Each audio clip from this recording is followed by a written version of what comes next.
We are just firing up this space. So as you are coming into this space, our shout out Spirit Wonder and Vigor.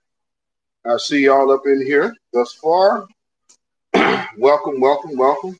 And I appreciate y'all for attending and showing up.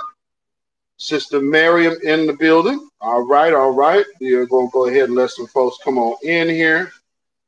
Waiting for my brother Black Alpha as well. It has been a minute since I've been able to really get in a space. And it's definitely been even longer since I've been able to host a space.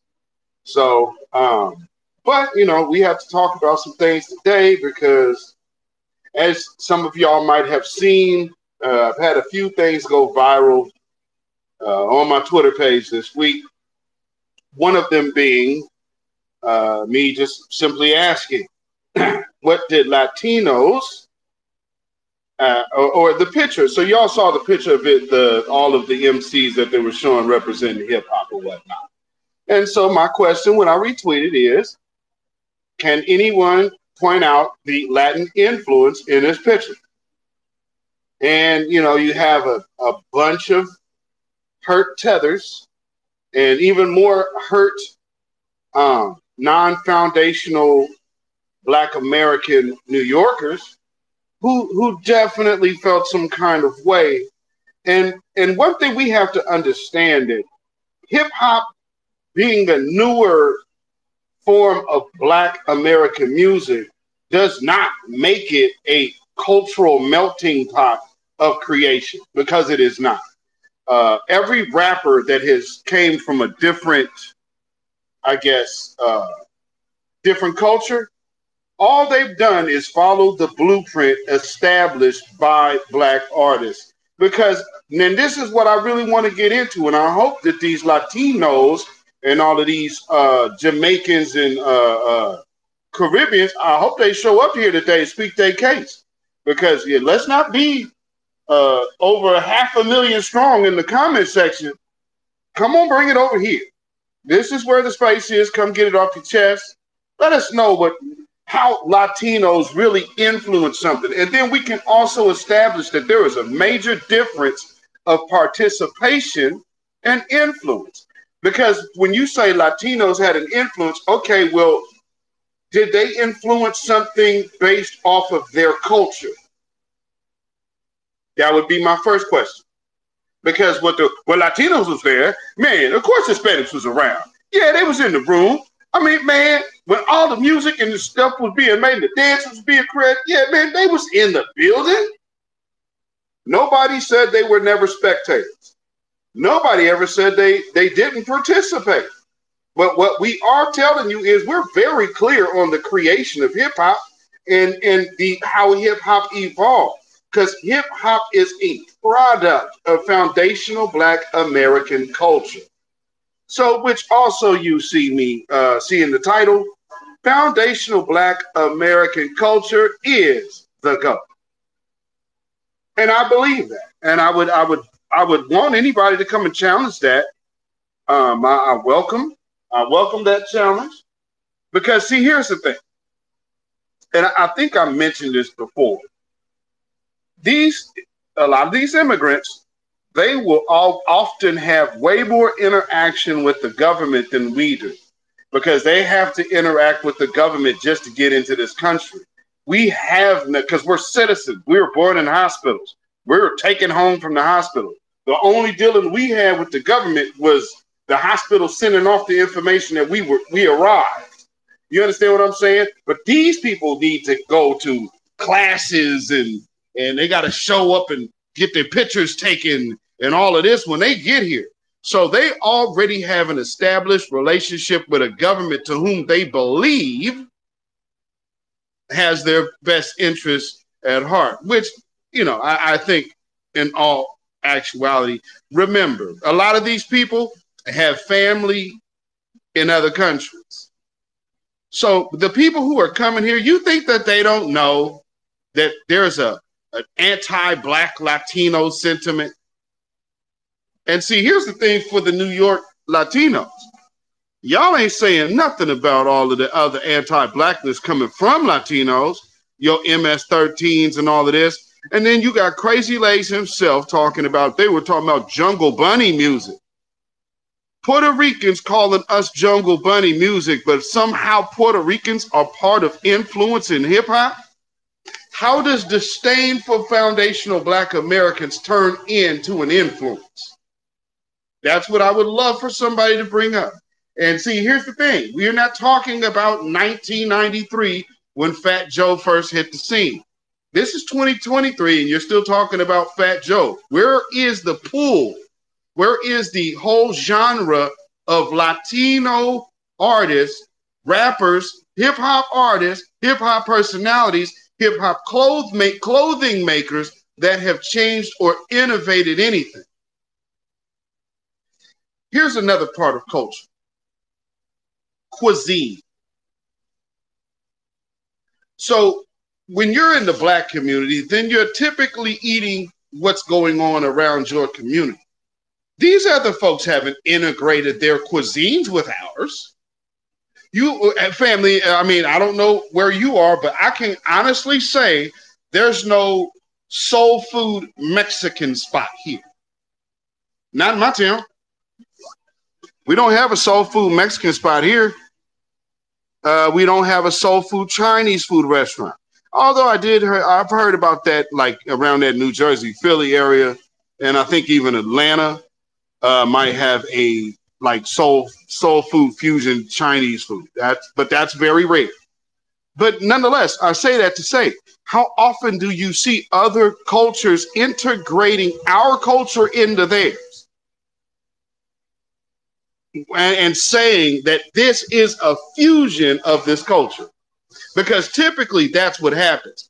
And you're not even hearing, what's up, kid? Gravity Beyond, what's going on, my brother?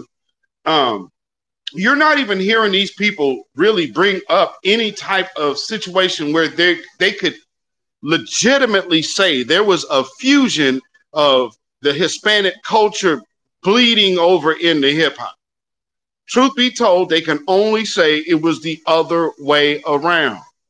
And let's be clear. What do illegal immigrants come here for? They come here for a better life. Is hip hop not a lucrative business? So let's not get caught up on the, well, you know, it's for every, no. It ain't for everybody because our culture is not for sale. We share our culture with the world. And yes, you should definitely get paid for your work. When you share your culture, you should get paid for your contribution. But guess what? You still belong to us. Michael Jackson belong to us. Prince belong to us. These are our icons. These are James. Family. And something else. I just wanted to just go back down memory lane for my own edification and study purposes. And I went back, and y'all can find this on YouTube. Just look up James Brown live on Soul Train. There's a few different appearances. Typically, most artists on Soul Train would always lip sync. James Brown absolutely refused to use tracks. He went full band. And I'm talking about, that's where the funk comes from. And if you listen to James Brown was rapping.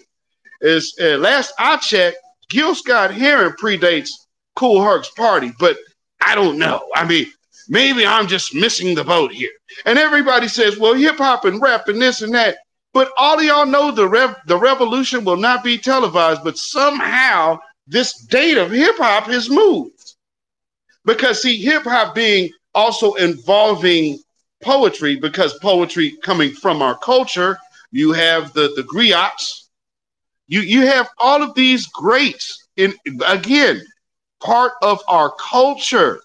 So our culture breeds the sound, not someone coming, hey, this sounds good. That's not what hip hop is, because hip hop is an evolution of Black music. When folks weren't able to play instruments, weren't able to get instruments, you was able to get turntables and records and play the sounds of those influences that were playing real live instruments in a studio. And these are black bands. You understand what I'm saying? So going all the way back to jazz, blues, fast forward to now, I will also go to say, here's the culture that went along with it. Think about it. The Harlem Renaissance, Reconstruction. Look at the Black Wall Street. All of these different elements of black culture being demonstrated with excellence at a high level with zero influence of any outsider. And then creating a market and a business platform out of nowhere. There is no Latino crew or group to have done that. If that was the case, then it would be a whole different art form. So what is the importance of not having your own art form and now trying to graft yourself into foundational Black American culture? What is the desperate need for that? And I think some of us could think about what the desperate need is. You know, we have powers that be that have big money, and they are trying to prevent us from delineating. Well, here's another issue when we delineate. It doesn't allow everybody else to do what they're doing now. So you're seeing a mad dash to make sure you hold on to the boat because foundational Black Americans are leaving the dock and the horn is blowing, and you are watching these folks try to hold on to the ropes. They leave the dock. They're trying to hang on to the anchor as we pulling the anchor up because they do not want to be left behind, because now they have to culturally fend for themselves. And truth be told, what market is outside of a foundational Black American music market that is any type of violence? But where that at? Where is that at? So when we're talking about these other people, there's livelihood at stake. There's careers, and I totally get it, but I will have to be absolutely honest. It's not coming from this pushback is really not coming from across the states. This pushback is way more concentrated, and it's heavy in New York. And I get it why it's happening in New York, because New York's a melting pot. So you do have a lot of cultures. However, foundational Black American culture has always been very, very much its own thing. I mean, all them old black and white pictures of Harlem, I don't remember seeing those Spanish-speaking people around it. And then we, those of my age range, what do we know? We know what's in Harlem. You got where the Black folks are, and then you have Spanish Harlem. Why is there Spanish Harlem if things are so-called integrated? That doesn't make any sense. And then, you know, if the Caribbean stepped into it, you know, let's keep it a buck. And now I guess I'm fortunate for the Thai that they're actually picking Busta Rhymes. So, like, that dude comes from straight up suburbia. Them people around there, none of them people are broke. His family, his cousins, all of them got money. They all went to college and paid for it. Man, please. Like I said, how lucky am I to know that was a little closer. So yeah, so when he's coming out here, it was the West Indian culture. Brother, please. No, it wasn't. It was the West Indian culture upbringing. Now remember, he could have easily said it's Jamaican culture that was my upbringing. He went out of his way to keep pushing West Indian culture. The reason why he's doing that is because there's a Caribbean Black caucus. These people are all intertwined. I don't know why people don't see that. Like all of these, put it to you like this. Out of all the artists that played or performed for Barack Obama's inauguration or did songs for his inauguration, all of those artists Are they not all the same artists who are right now telling you Latinos influenced hip hop? Isn't it literally the same crew? So when you're seeing things like this, family, I want to have this discussion. And like I said, if there's any Latinos that influence hip hop, I'm gonna need something better than Fat Joe. Fat Joe's not an influence. Fat Joe is lucky. He's lucky. He was able to hang on. He was able to be associated with Nas's coming into the game. So just to keep it up, just to put it in perspective for you, like you probably would have known about Fat Joe before Nas. Nas is now looked at as a GOAT. What is Fat Joe looked at as? And now add insult to injury.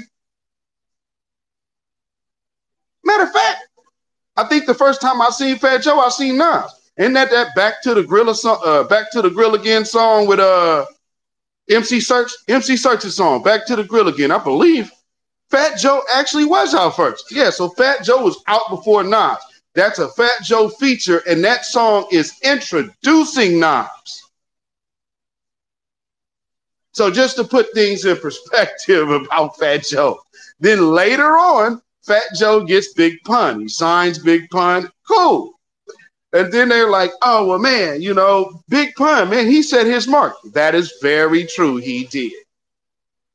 Only problem with that, he used a sample and the artist of that sample who is not Puerto Rican.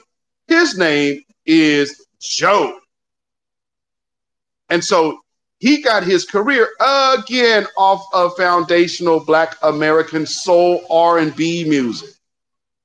So that really they integrated soul and R&B into hip hop. Where is the Latino influence with them dancing around with Boricua, whatever? That's about it. So and not to knock it, the song was hot. But let's just be real. It was just one of those songs. There's hot songs that come every season. How many songs do you remember though?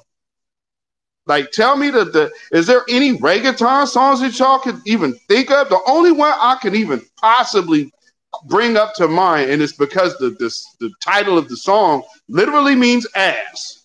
And that's Culo. What is that? Pitbull's very first song.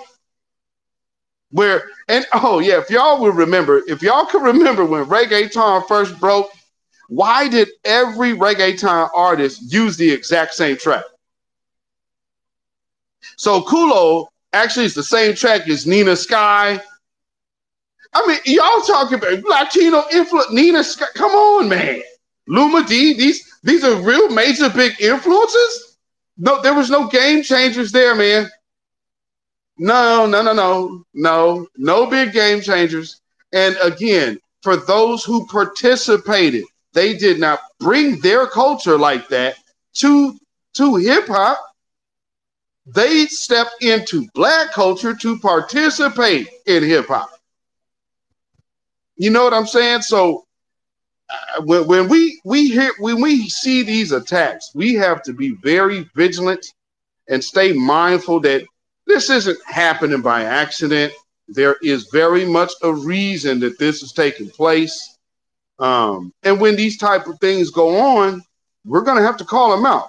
So again, like I'll say, clothing. So what they said, the elements of hip hop, the music, the dress, the graffiti, breakdance. Those are just some of it. Truth be told, there's actually more, because you're given elements of where you can still fit everybody. But truth be told, you still can't fit everybody in there, because look at them late 70s pictures where you can see like Black nostalgia pages and whatnot. You don't see a bunch of Puerto Ricans. You might see one Puerto Rican in a group of Negro. I'm trying to keep it clean. In a group of us, you might see one Puerto Rican with a Napoleon cut in a velvet tracksuit, in a velour tracksuit or something, you might see that, but that was few and far between. So when they act like we were just majorly influenced by Latinos over here, no, absolutely not. We weren't influenced by reggae music. Because for some of us, like actually seeing a live reggae band, that didn't even happen till the 90s. So there's no way that reggae was getting pushed over here, especially not on the West Coast. We went no, and family, and let's just keep it 1,000 for those who have went to reggae clubs and reggae parties and whatnot. Who is the audience for that? I mean, it's unfortunate. It's also about the same audience for all forms of black music, but it is not Puerto Ricans. It's usually Caucasians. And so when you see all of these Caucasians being around this, again, there's a reason why you're seeing, oh, well, Latinos were there, because it's going to start moving over. Don't think that it just stops with Latinos. No, because there were white people there too. So do you see the play that they're trying to already work into conversation and ideas here? So we have to be very mindful. And this mad dash that they are doing to hold on to foundational Black Americans' tailcoats, or coattails rather, this is being assisted. It's being very well funded. The media is down and complicit with it. And it all boils down to the grassroots. This delineation thing has been a monster that they cannot deal with. And that's good. That's good, because one thing that when you have a chance to close your doors and just start working on remodeling your own house, then you start getting and gaining maybe even a new found or deeper appreciation for the things in your house. But also the thing that comes along with that is you start to realize the things that never had a place in your house to begin with. And so we looking at this whole Latino started, they was right there at the beginning. Okay, being right there at the beginning does not make you a creator. I could sit up on stage all day and nobody will ever be able to say, hey, yeah, I was doing what he was doing from the crowd. No, it doesn't work that way. So, family, if y'all want to come up and chime in on this, you are more than welcome to. Go ahead and hit that request button, and we're going to get it, popping about our culture. And that's the other topic of this evening. Foundational Black American culture is the GOAT. And for those, if there's somebody in here that comes in here who is upset about the other viral post from my page this week, you can feel free to come over here and tell me why I'm so wrong for just looking at a very questionable TikTok that, number one, appears to be on the thirsty side, in my opinion. And for all purposes, for those who don't know, that TikTok with that black man and that white baby, that was literally filmed, and that's on the white mother's page. So if y'all don't see that is a little move for trying to attention, you can miss me. But if you have disagreed, by all means, you free to come on up and disagree. But for all intents and purposes, we are talking about Latinos did not influence hip hop and how FBA culture is the GOAT. So with that being said, I see my sister, Miss Giselle, on stage, and Sister Maryam. So Sister Giselle, you got it, sis.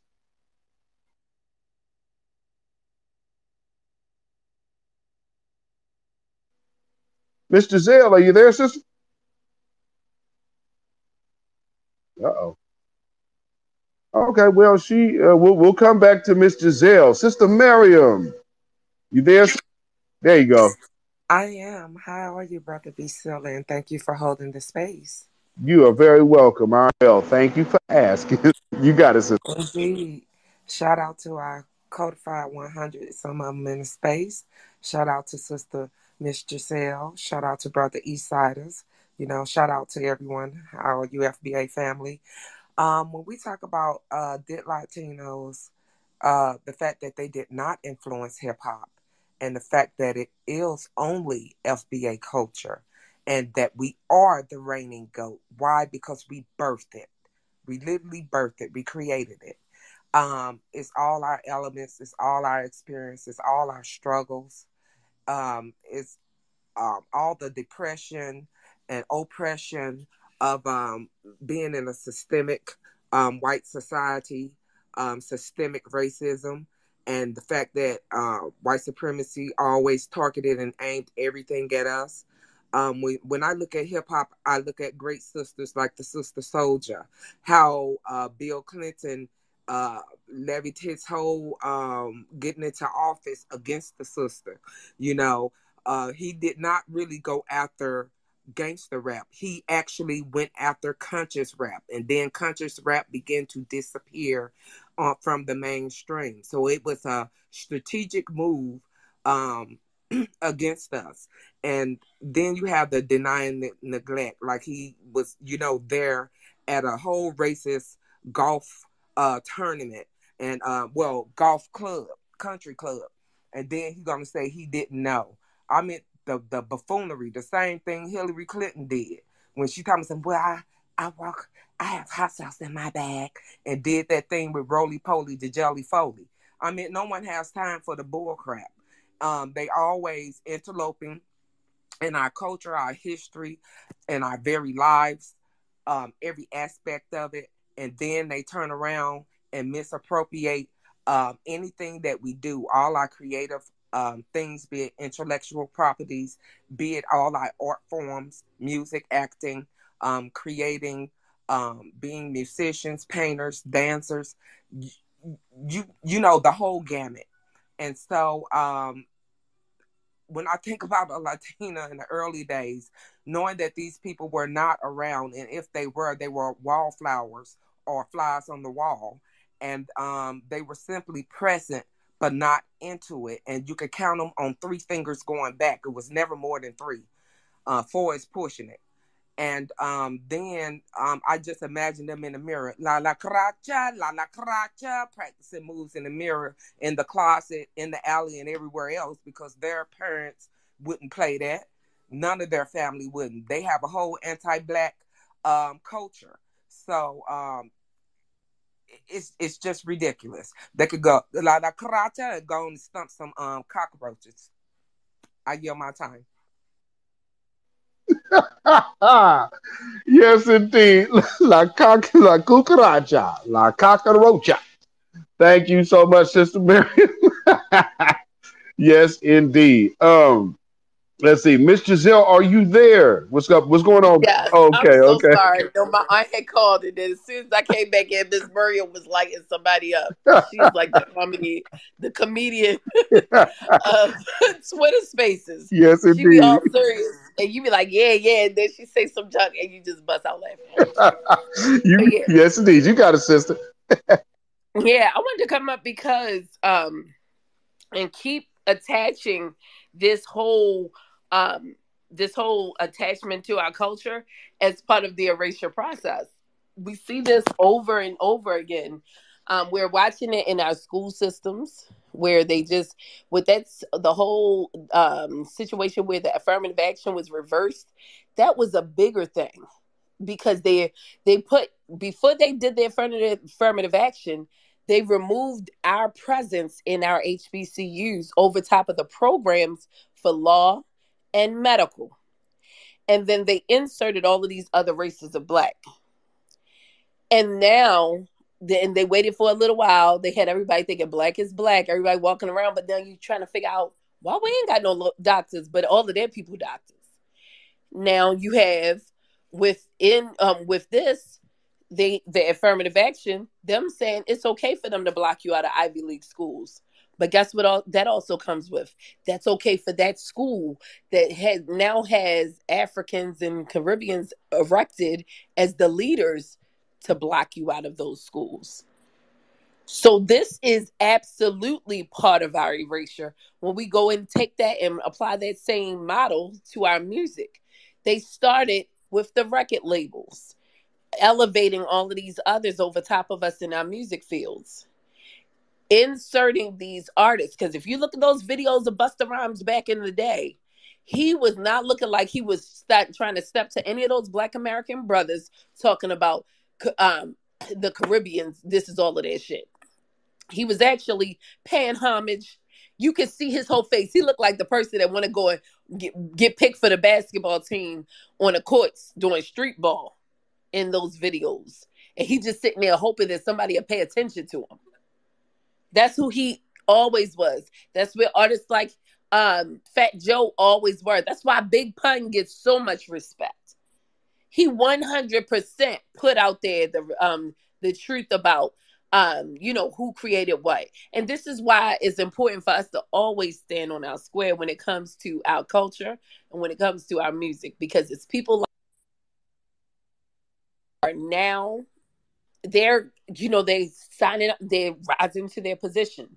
They understand that there has been a Berlin conference level event going on with Black America. We didn't get the memo, but we see the residue of it. And they also understand that with this awakening, they can't stop us if we all awake. So they're trying to expedite things. So with us keeping our eyes on this, keeping conversations centered on this, not only having a conversation on these apps, but taking it to the streets, it takes away their fire. And it is going to make them have to dig deeper when it comes to this fight. So I just say, let's keep these damn conversations going. I don't care if it sounds repetitive. Fill the spaces that's holding these conversations, not only for music, but for everything. Because this is what war looks like. Now we know how to play. Now we're playing chess. This is what war looks like. Now we know how to play. We knocking down kings and queens on the board. And this is how we have to keep going until we get what they owe us, and until we make sure, we got our people set on a position where they can't attack us. They can't burn us. They can't take us down. We have to get it to that point, and we're getting there. Even the crackheads on the block having these conversations now. So we are absolutely being effective in these conversation spaces and otherwise. So on that note, I will I will park my boat, dock my ship, so they're saying, or fold my chair. I think I'm going to say that one. And peace, love, and reparations, guys. Yes, indeed. Fold my chair. I like that. Thank you, Mr. Zell. And you are absolutely spot on with that too. Um, and that's how I'm looking at this, because there's always a bigger agenda. And if you look at it, somebody would say, well, hey, you guys are trying to keep hip hop. And have you, and that's another thing, family. Take notice to when people start complaining that black people are gatekeeping their culture. This is what we're supposed to do. Everyone else gatekeeps their culture. They don't let nobody just come in their house, tell them who they are, and tell them who had hands in to their creations. So yeah, that's, you most definitely are supposed to gatekeep your culture. That it only makes common sense. Rose City, it's on you, brother. You got it. All right, y'all, I'm at work, so it's going to be a little noisy, so just forgive me for that. But I got some questions for you, Zilla, because I think me and you about the same age. And I be getting these T-shirt ads popping up on these social sites. I have yet to see Fat Joe monkey ass. I have yet to see Busta Rhymes monkey ass. I have yet to see any of these supposedly Latin and Caribbean contributors T-shirts pop up on my damn ad list. So if they were that damn influential, why the fuck they ain't got a T-shirt coming up? I always see Rakim, Wu-Tang, LL. Hell, I didn't even see Big Daddy Kane on a couple of them. But I never see Fat Joe them on it. So that's one of my big flaws with this shit. And then the other one is, now I know me and Zilla, we probably grew up around the same age like I said before. So do you remember back in the day when you had to go and ask the record guy Hey man, you got in the hip hop records, you got that Heavy D, you got Kid and Play, you got Grandmaster Flash, and he got to go in the back, scoot up under the cash register to get that bomb box and sit it on the counter and tell you, hey man, this all the CDs I got, right? I mean all the tapes or 45s I got. Notice I said 45. These motherfuckers don't know about 45. You dig what I'm saying? You got 45. This all the 45s I got. This all the tapes I got. I ain't never seen not one Latin hip-hop player in that damn thing. So my question is, where the fuck they was at when this was going down? They was listening to that damn Moringa music, shaking them goddamn maracas and dancing with them damn mariachis with the guitars and shit. That's where the fuck they was at. They wasn't down here with this hip-hop game with us. We been on this damn thing. I remember when it was struggling, you couldn't even hear that shit on the radio. You had to damn near call in like on the request line to get that shit popping like that. So they didn't play hip-hop like that. Them white folks had everybody believing that hip-hop was going to die in 5 years. And less than that, really, because they kept talking shit about it. Then now all of a sudden it got that damn, it got pumped. It kicked in. Everybody started buying it. Everybody wanted to do it, especially they kids. And then you had Run DMC kicked off. Now I said it like that because basically that's how the commercial shit was. Run DMC jumped in, and guess what happened? That shit blew up. Especially when they did that track, was it with Aerosmith? When they did that King of Rock, and them some bitches yeah, man, all that shit. No white folks were playing that shit. After Rick James crowned MTV, that's when Run DMC got on MTV with that damn song. See, people don't understand this shit. They talk this shit, but don't know this shit. Especially each other. And they want to talk about some reggaeton. I don't know. I be honest with you, I still ain't never heard that shit. Just like Afrobeat. I ain't never heard that shit either. Because it ain't part of my playlist. And it ain't something I want to listen to. But I guarantee you I'm still bumping that Rock M, that Paid Full album. I guess y'all bet you still bumping that. I'm bumping KRS-One. I can tell you that. I'm bumping Big Daddy Kane, Long Little Kane album. I'm still bumping that. But I ain't bumping none of that Fat Joe shit. Last found out, and then you said that about Fat Joe and Paul. Okay, Paul got more props than Fat Joe did, and then Paul turned around and gave his credit where credit was due. Paul said they wouldn't be shit without them black folk giving me this. So Fat Joe needs to sit his monkey ass down, shut the fuck up, because then nobody even rock with him. Nobody rock with him. All the people that rock with him was them niggas up north. Niggas down south didn't rock with him, and I'm being real with this shit. So on the cool, let's get it straight, folks. Hip-hop is ours. This is FBA culture. This is FBA shit. This been our shit. And we've been doing this shit since Ali was rapping back in the gap. Cal Calloway was rapping back in the gap. Hoochie Coochie. Listen to that song, Minute of Moochie. Listen to Minute of Moochie. He rapping like a motherfucker on Minute of Moochie. Y'all want to talk about, y'all got this hip-hop game from us. No, nigga, y'all learn it. We already mastered this shit. We mastered this shit. We the masters of the damn everything y'all listening to, including reggae, including Afrobeat, including reggaeton. We the masters of that shit. Y'all just getting up. Y'all just learning.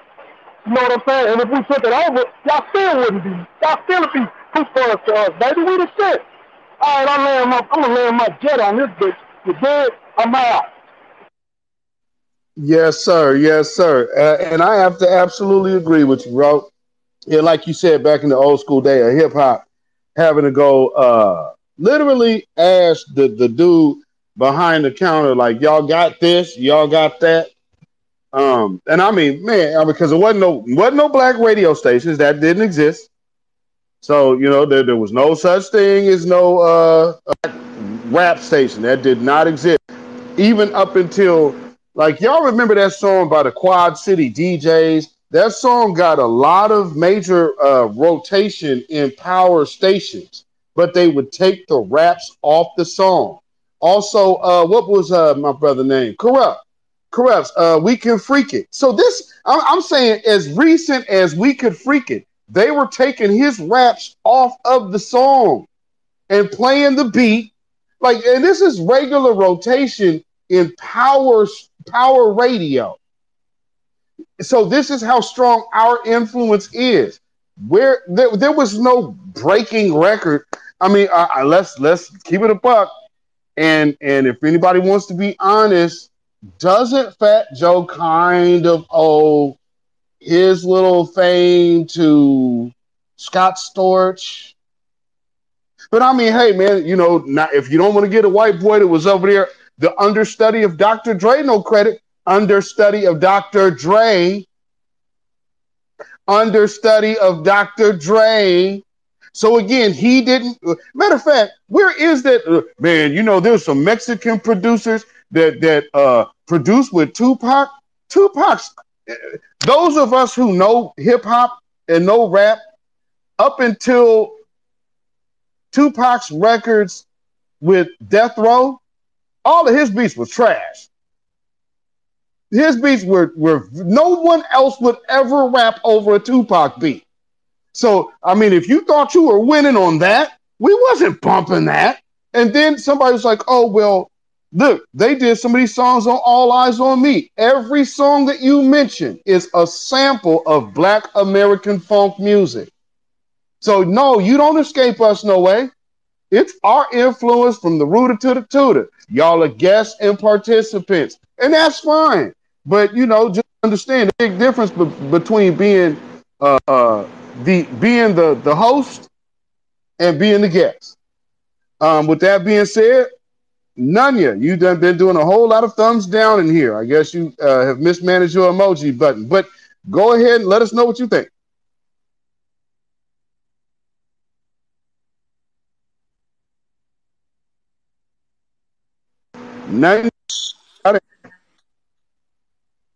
None your business. It's on you, thumbs down person.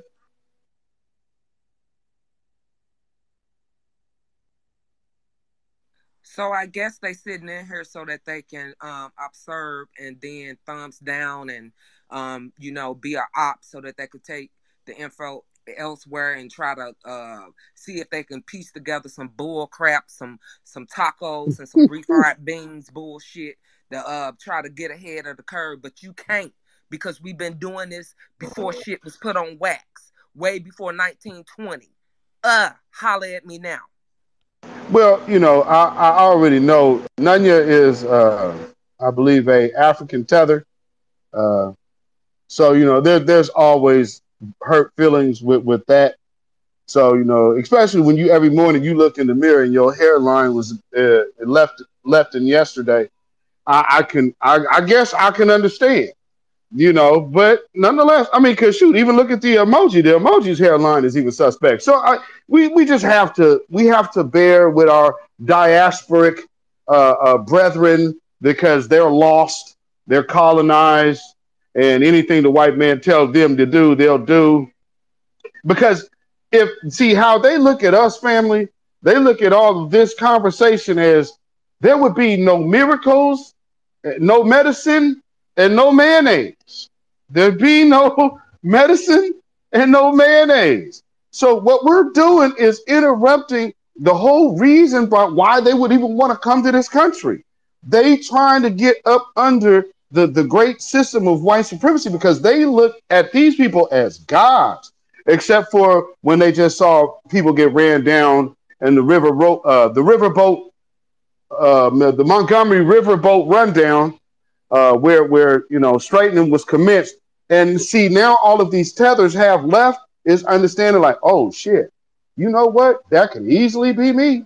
And ain't no police coming to my rescue. So I mean, I don't know. Maybe it is none of your business. Because if I was a tether, I don't know if right now is the right time to even be waving my hand saying, I want to get in this mix. You better take your hand down and take yourself about this conversation, unless you really want this work. So I'm going to give you some opportunity to come off your mic. None of your business. You got your hand up for whatever reason, I don't know. But we finna make you a quick piece of work. You won't be coming back on this stage. I won't kick you out this room. But go ahead and tell your other tethers that actually nuts. Come and get them some. If they want this, go ahead, tell them to come. We don't know what we're talking about. Oh, you hating Akatas. Oh, you Jareers. Oh, I just can't stand you Jareers. Oh, why do you hate us immigrants so much? I just don't know. Why do you hate us so much? Yeah, I know. The reason why we can't join with you is because the cowardice that you are demonstrating right now. To come over here, all you can really do is be a troll. but there's really not anything intelligent you can offer to this conversation. So there is no position for you to launch your bullshit. But I mean, you could at least come off the mic and give us a scream and say, we're all careers and the katas. But, then the roasting will further commence. But I mean, hey, it's on you. But going once, Nanya, because Foundational Black American is no tethers business. Going twice, Nanya, because Nanya also has to do with that hairline, and I guess you wasn't even content with the way you look because of this emoji. Its skin color is so far off. But like this, Somalians really don't even like to even look at this as anything less than Caucasian.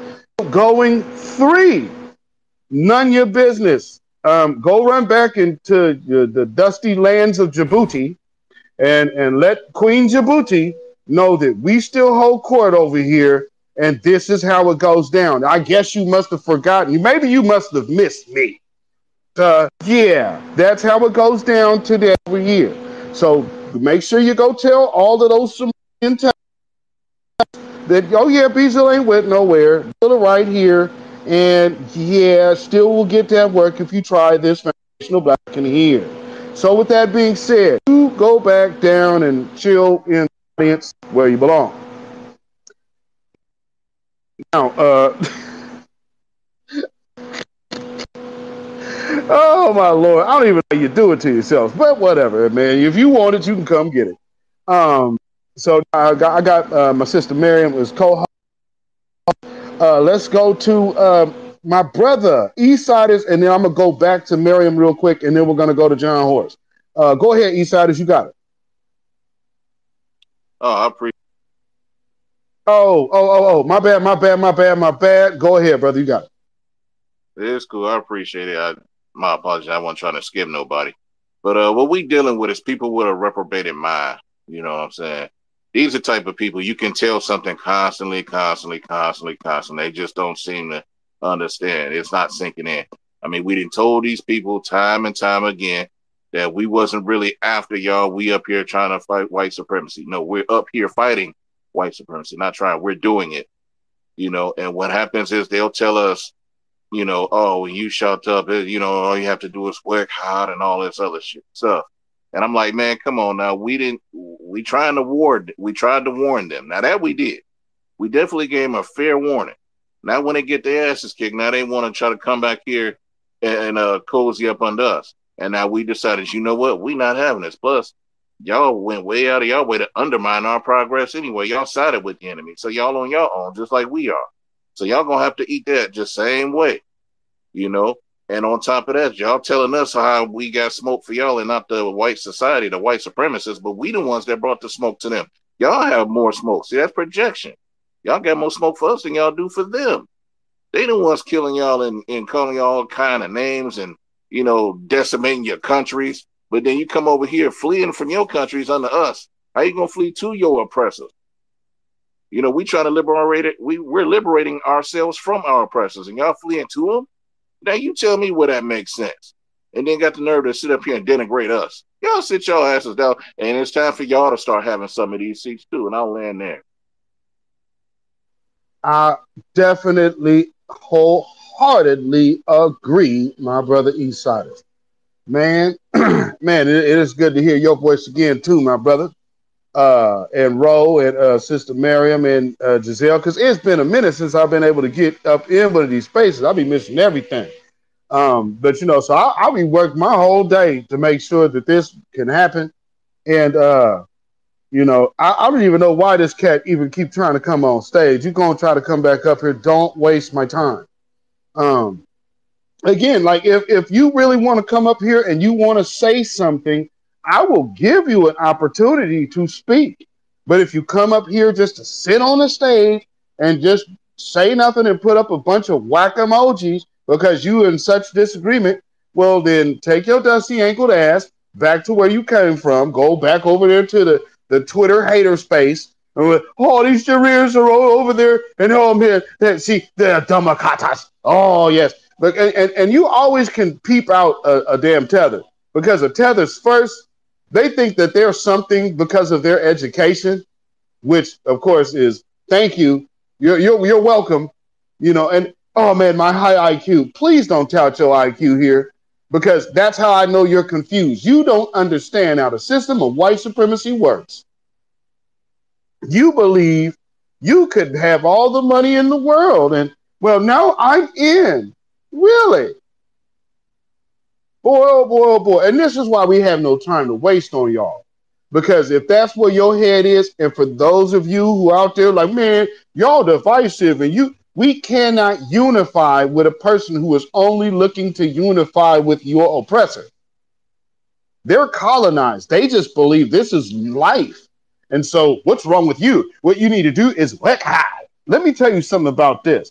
Foundational Black American culture is steeped and birthed in truth. All else and all of these other cultures do not possess the level of truth and writing and standing on truth that we do. They just simply don't have it.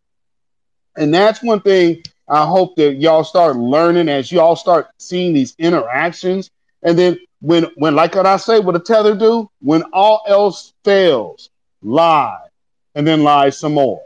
Because some of this is third world country backstabbing BS. Same thing with the Latinos. They on the same type of time. And it's come over here. Let me get on and get my family on by any means necessary. Damn these foundational Black Americans in my way. And what we're telling you is you can have a seat or several seats. With that being said, we're going to go to Sister Maryam real quick and then my brother John Horse. And back to Eastsidaz. Go ahead, Maryam. You got it. Indeed. Hey, what's up, brother John Horse? Love you, brother Eastsidaz. You know,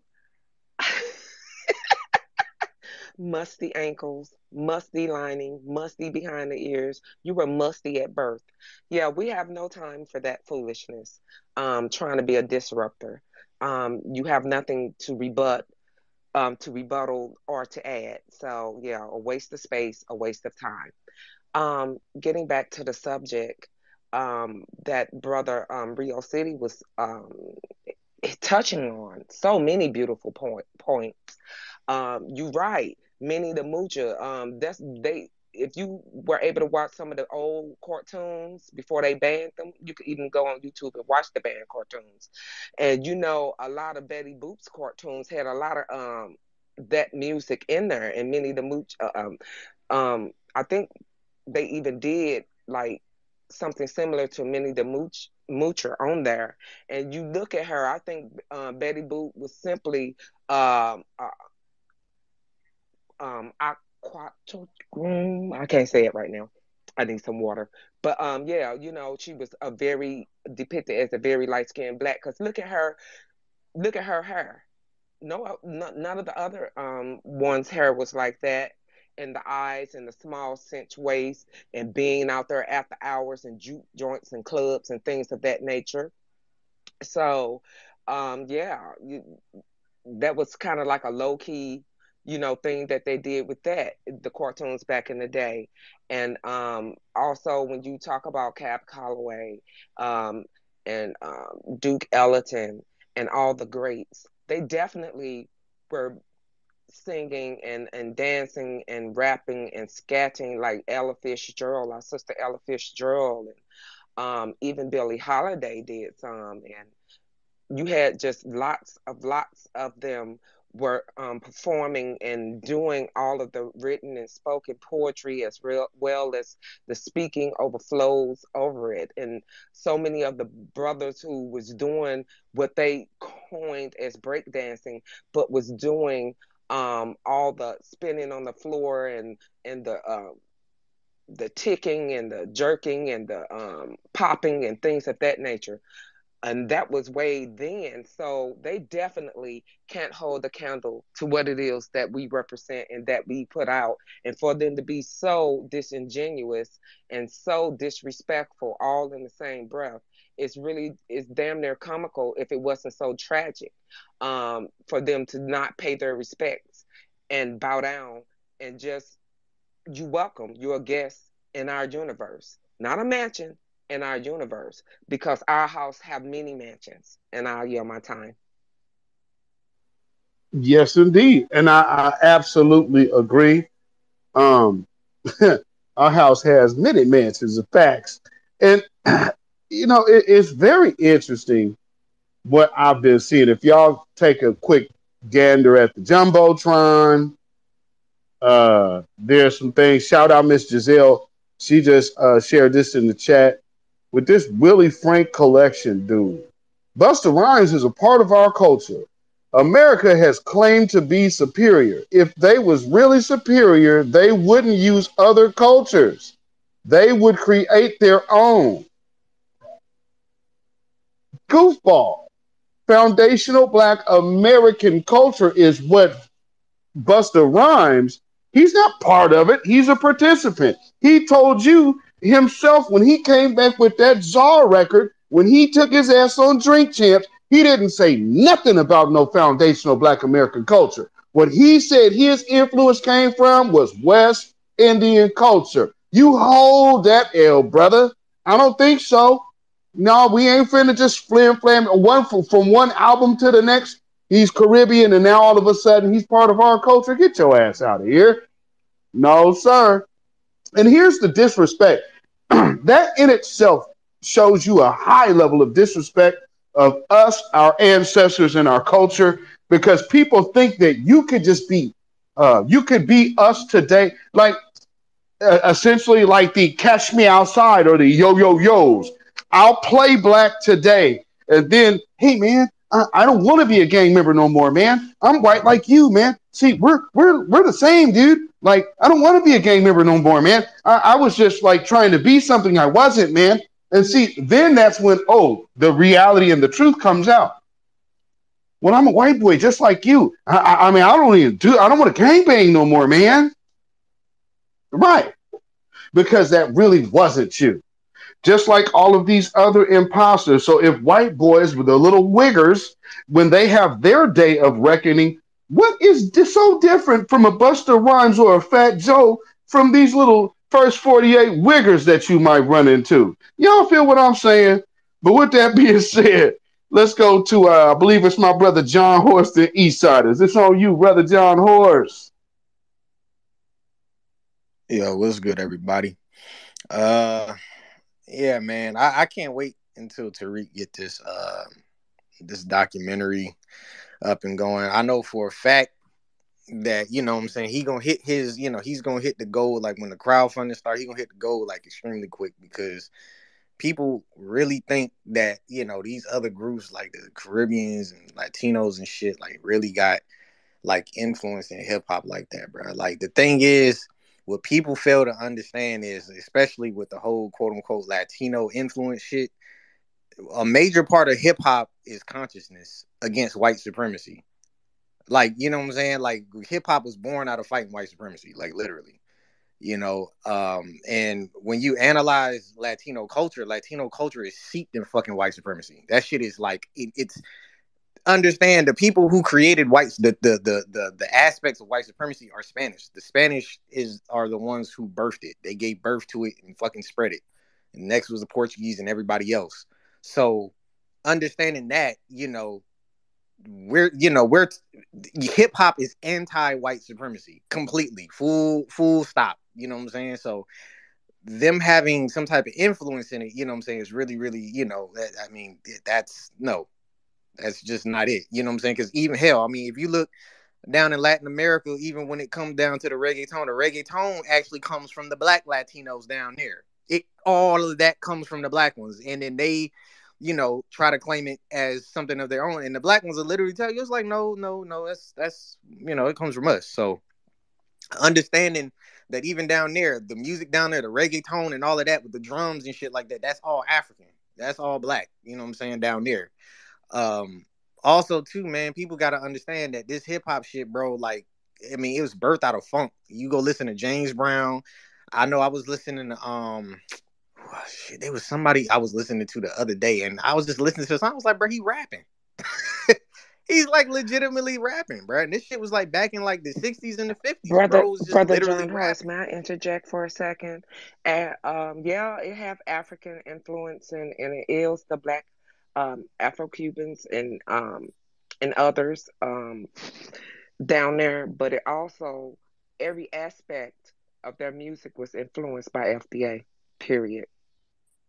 Yeah, yeah. So it's one of those things where people just have to understand, like, all the way we walk, the way we talk, that shit is born out of resistance, bruh. You know what I'm saying? The music that we created, all genres of music here in the United States are ours, not just hip hop. Hip hop, in order for them to have created hip hop, they would have had to create every other genre. So that alone just goes ahead and just kills anything that they, you know what I'm saying? Like, I mean, you literally got to go back to the plantations. If you go back, hip hop was born out of the plantations. You know what I'm saying? Like that, it was born out of the church, born out of us, you know what I'm saying, singing songs about, you know what I'm saying, us trying to escape the plantations. You know what I'm saying? We would communicate with each other that way through songs. You know what I'm saying? Like we would actually, they took the drums from us, you know what I'm saying, on the plantations when we were trying to alert people, and we had to utilize our bodies. We had to hit on our bodies to alert our folks on other plantations when we was coming. We would do that shit in unison. Hip hop is like a fucking it's like a war.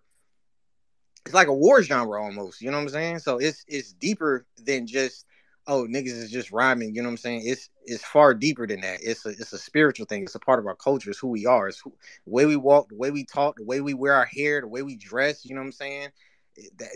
Hell, all the way down to how we fight.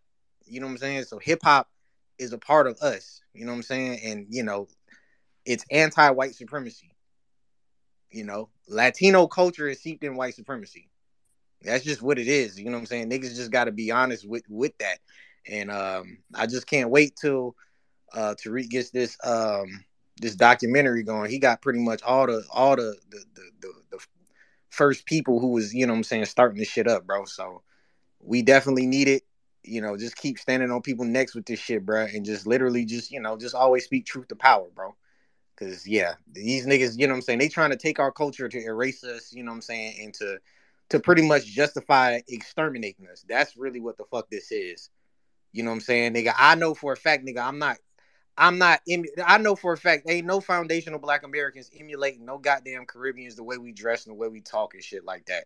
If you go look at them niggas down there, like Dominican Republic and shit, they're emulating foundational black Americans with the way they dress, how they wear their hair, everything like that, bro. Like, you go look at them, bro, like, literally, nigga, they copying us. They copying us. People all across the world are copying us. They're copying us, period. In Europe, niggas got a hip-hop scene out there, bro. They copying foundational black Americans. They're not copying Jamaicans or no shit like that. They're not copying Haitians. They're not, you know what I'm saying? You look at the Haitians in Florida, nigga, the Haitians in Florida are copying foundational black Americans. All the gold teeth and shit like that, them maroons and shit used to do all of that. So at the end of the day, bro, like, people, they're emulating us, trying to sit there and say, oh, no, we created. No. And we just need to just continue to go hard and continue to snap on motherfuckers. And another thing, too, that we need to do, hip-hop needs to go back underground, bro. It needs to go back underground. We need to take the music, anything fly that we create, that shit needs to go back underground. All the way down to the R&B. Everything about it right now needs to go back underground. Because right now, as you can see, the shit that's out right now, that's not our fucking culture. This bullshit you see in the Sexy Reds and shit, that's not our culture. That's not how the fuck we get down. The Sukianas and shit like that. That shit is all, I swear to God, nigga, the fucking CIA and the FBI sent them to do this type of shit. You know what I'm saying? And to, because they see it right now, you know what I'm saying? They just know, like, that's not our culture. So everything about hip hop as of right now, in order for us to truly protect hip hop and our culture, it's gonna have to go back underground. That means all the best music and shit, we're gonna have to get back to those mixtapes. We're gonna have to get back to shit like that. Like, stop trying to get a deal, stop trying to fuck with these people like that, and just get back to the grassroots of shit. Stop fucking with these weirdo ass record labels with these people who not a part of our culture. Like Dame Dash always says, people got a lot of smoke for Dame Dash, but Dame Dash literally comes out and says, nigga, y'all ain't a part of our culture. You don't know what the fuck you're talking about. And now it just makes plenty of sense, you know what I'm saying, why he goes hard on the a lot of like Leor Cohen and shit like that, bro, because they're not from our culture. They have absolutely no understanding of our culture. They just trying to make money and just trying to make us look bad and shit. You know what I'm saying? It's a propaganda mill. Remember, I'm gonna land with this. Always remember that the neo-Nazis here, the neo-Nazis in Germany specifically came out and said that they learned everything when it came to propaganda from the United States of America. So when you see all this bullshit on TV about us, understand it is the United States government. They're doing the same exact shit that they did in Nazi Germany. And you know what I'm saying? Right now we're on the 5th step of Nazi Germany within Black society. And I'll just land there. No, that's big facts, brother. Big facts, John Horst. Thank you for that too. And when you again, propaganda wars, just like our sister Giselle said earlier, this is what war looks like. Because one level of war is the war of ideas. And so what they are doing is trying to play with our ideas and trying to sit up here and act like, oh, okay, well, let's try playing with your history. At the same time, you also see legitimate Black history under attack. And look at who's silent. Look at who's silent. They'll say, oh, we'll condemn it, but there is no laws, no sanctions, no nothing. DeSantis just showed you that you could kick out a voted in DA if they don't do what is supposedly pleasing to the people. So what's up with these other Democratic folks that we could say, like in Alabama? What's up with y'all not looking to move folks out the way that aren't looking to put hate crime charges on somebody? Also look at the media. They won't even acknowledge this situation as a hate crime. If this was us, this would be called a hate crime before it was legitimately called a hate crime by the authorities. It would be ran on the news as such. Right now, oh no, they're really, really soft shoeing it. And just notice all of your Black leaders are trying to make a pivot to get away from talking. They're trying to use it as a catapult to talk about other things. And right now, again, I guess I'll do a shameless plug for my own live, or well, not live, but my video that's airing tonight at 7:15 on my YouTube channel. That's beatzillapdx official. I'll be breaking down Kamala Harris's interview with Al Sharpton, to where she's stressing on a coalition. We've never got anything done without a coalition. All of a sudden, you're pushing a minority coalition at the same time when foundational Black Americans are delineating, but she's pushing a coalition at the same time where you are honoring non-foundational Black Americans as the authors of our genre. And so I hope y'all understand, this is wartime propaganda. It is nothing to be taken light. Everything is to be taken very seriously. Somebody, man, is this really what we need to worry about? There is no aspect of warfare to go ignored. None. You're in a full-blown race war. Only thing is the sleep are waiting for the white folks to run down on them with guns and be like, oh, well, now I guess it's on. No. Look at how they are working and shaping and trying to shape public perception of our own history. Don't fool yourself, folks. These folks play the long game. So understand, it's very much about race war tactics and strategy. That's why we have to make sure the Latinos get on notice. You will not be rewarded, especially from our community, for trying to go against the grain of our own culture, which is a disrespect to the blood, bones, sweat, and tears of our ancestors whose bodies are buried, some in unmarked graves that you can't even find today until they want to put a building there. So don't let these folks tell you that, oh man, why is it got to be? It ain't about race. It's about culture. And you people are not of our culture at all. You don't have no revolutionary spirit. Some of you are dead inside to begin with. And so there's nothing that you could bring to our community other than being a participant or spending money for business. With that being said, let's go to brother Eastsidaz. Unless, Maryam, did you want to chime in real quick, or we'll go to Eastsidaz and then Ms. Giselle? Sure, I'll say something right quick. You're cooking, Brother Silla, indeed. And exactly what our beautiful sister, Miss Giselle, pointed out. It is definitely propaganda and erasure agendas. We are in war. Um, and we cannot be asleep at the wheel. So, for those of us who are conscious and who are aware of the fact, we have to keep pushing. We can sound the alarm, we will sound the bullhorn, the trumpet, all those things. But if a brother or sister, no matter what stage they are in their age, in their work, in their political status, in their mindset, or what position they hold in your family or friendship. If their ass is not willing to be awake at this day and age of all the murdering, literally, for the last 10 years that has been egregiously happening to our people, although it's been happening since, since slavery, since before slavery, and past slavery, Reconstruction, Jim Crow, redlining, grandfather clause, the black codes, all of it, the civil rights movement, all of it. To when Jesse the Jack Butt sit up there and was on a side with Bill Clinton while he sit up there and whip for our sister, our FBA sister soldiers' throats. He was sitting there, hand on his damn cheek, head locked to the side, and did not one time protest against anything that that man was levying against him.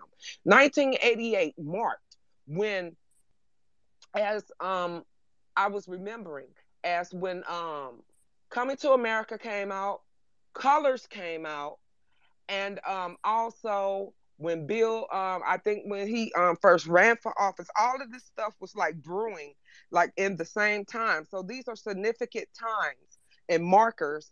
And to let you know, soon as this guy got elected, not even 2 weeks, 3 weeks later, he was attacking her. And then he also levied the 1994 crime bill with Joe Biden, so, and his wife Hillary, and many others on that stage. And I'll never forget when Hillary Clinton called our black youth thug babies. White supremacists had a whole good old ass laugh about that. And that's when they started referring to our children as men and over sexualizing our young ladies.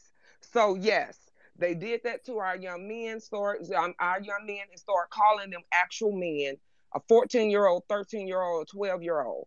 You know, it's just sick and twisted. And we know how white supremacy loves to grab both sides of the conversation. And we know how they love to play the long game. It's a long, sick, twisted joke and at our expense. So we cannot fall asleep at the wheel.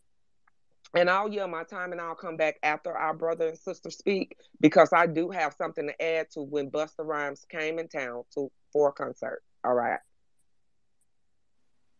All right, brother Eastsidaz and Miss Giselle. Go ahead, brother.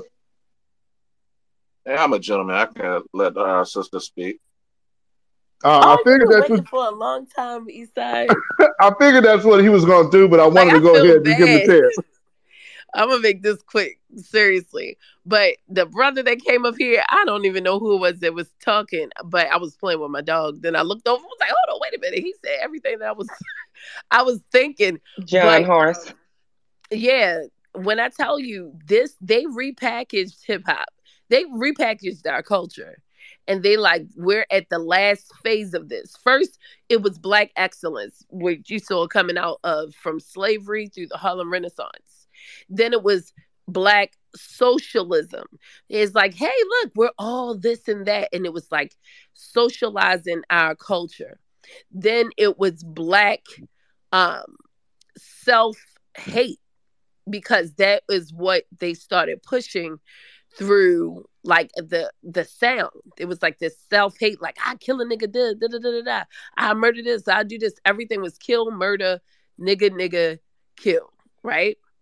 And now they've packaged because when they tried to sell us degeneracy at first, remember after Little Kim and Foxy Brown, they couldn't activate the degeneracy button. They thought they had it in the 90s, but they're like, shit, they still asking for this R&B. So they kind of forced our sound out of R&B. I want to keep reiterating the importance and the effects of Kids Bop, MTV Jams, BET, um, and then is the Kids Bop, those stations that I just mentioned, and then the effects of the shows like 106 in Park, because 106 in Park was the everybody's thing. It's like that's the socializing, the ending of the socializing of our music, but not really the ending.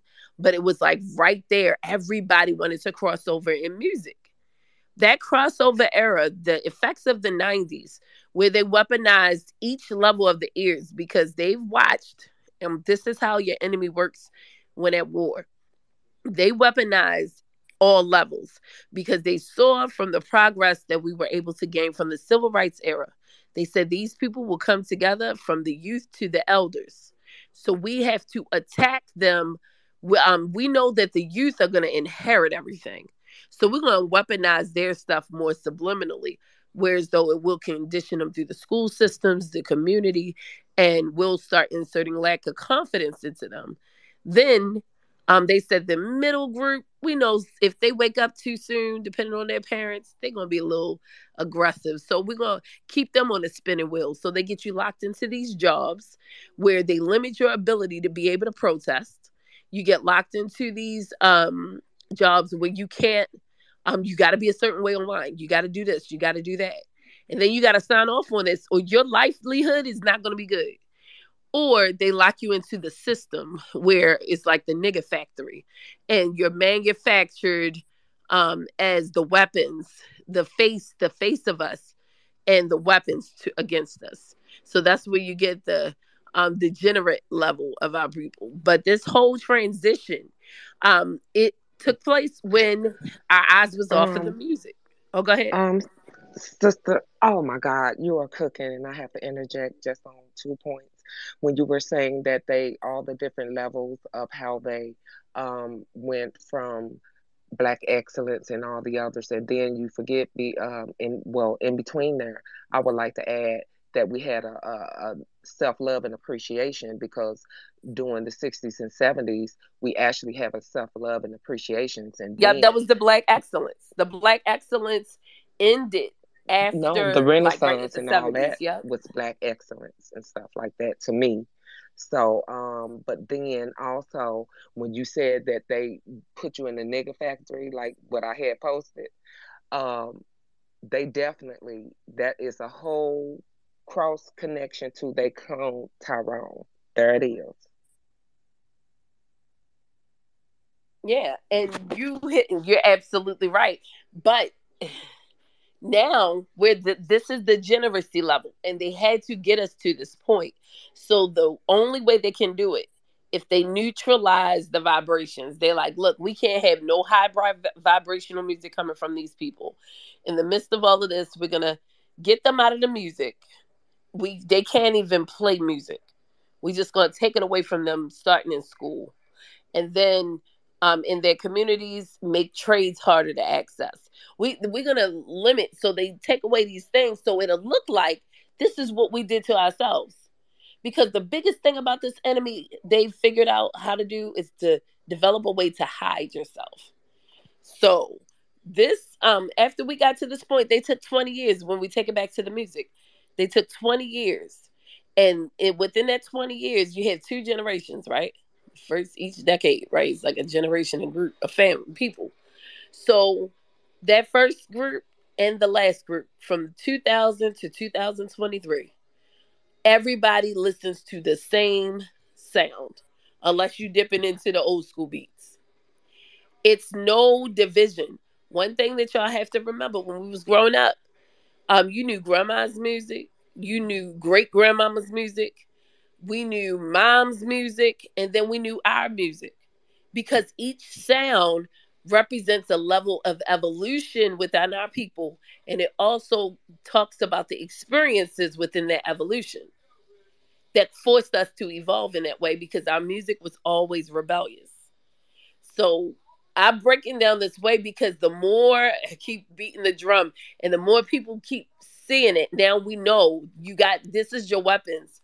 When we're out here talking about what's our shit, we understand what this means. So when we telling our kids, hey, look, now you don't want to do that. Here, listen to this.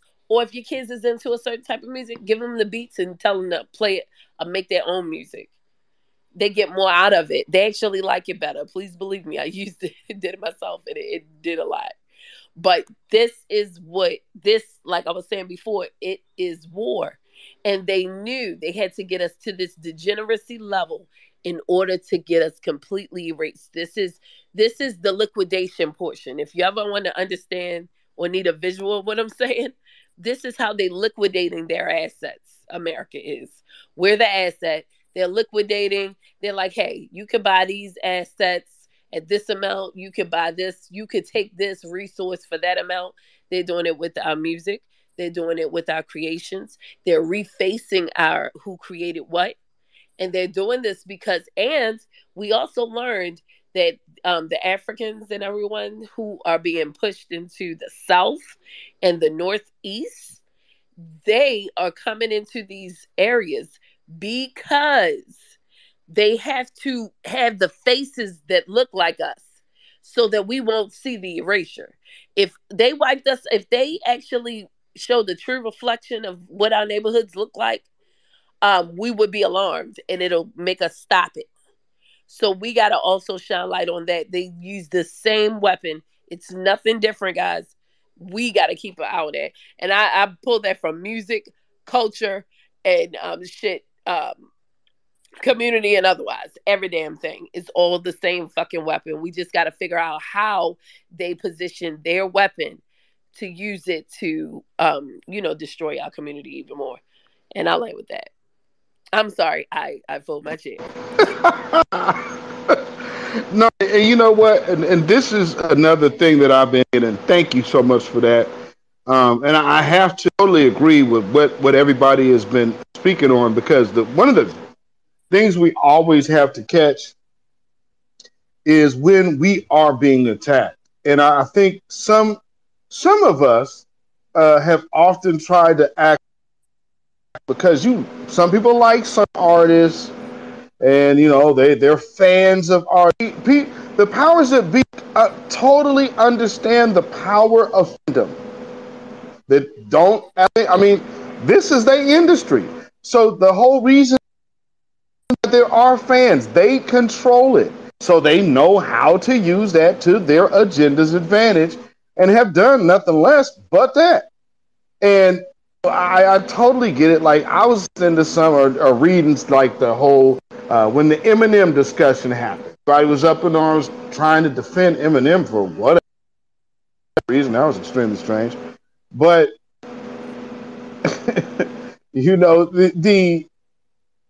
whole thing that Eminem being the top 5 and whatnot, and then he actually has the nerve to say that, oh, well, the reason I'm not one of the 5 and considered top 5 is because of racism. If you don't stop it.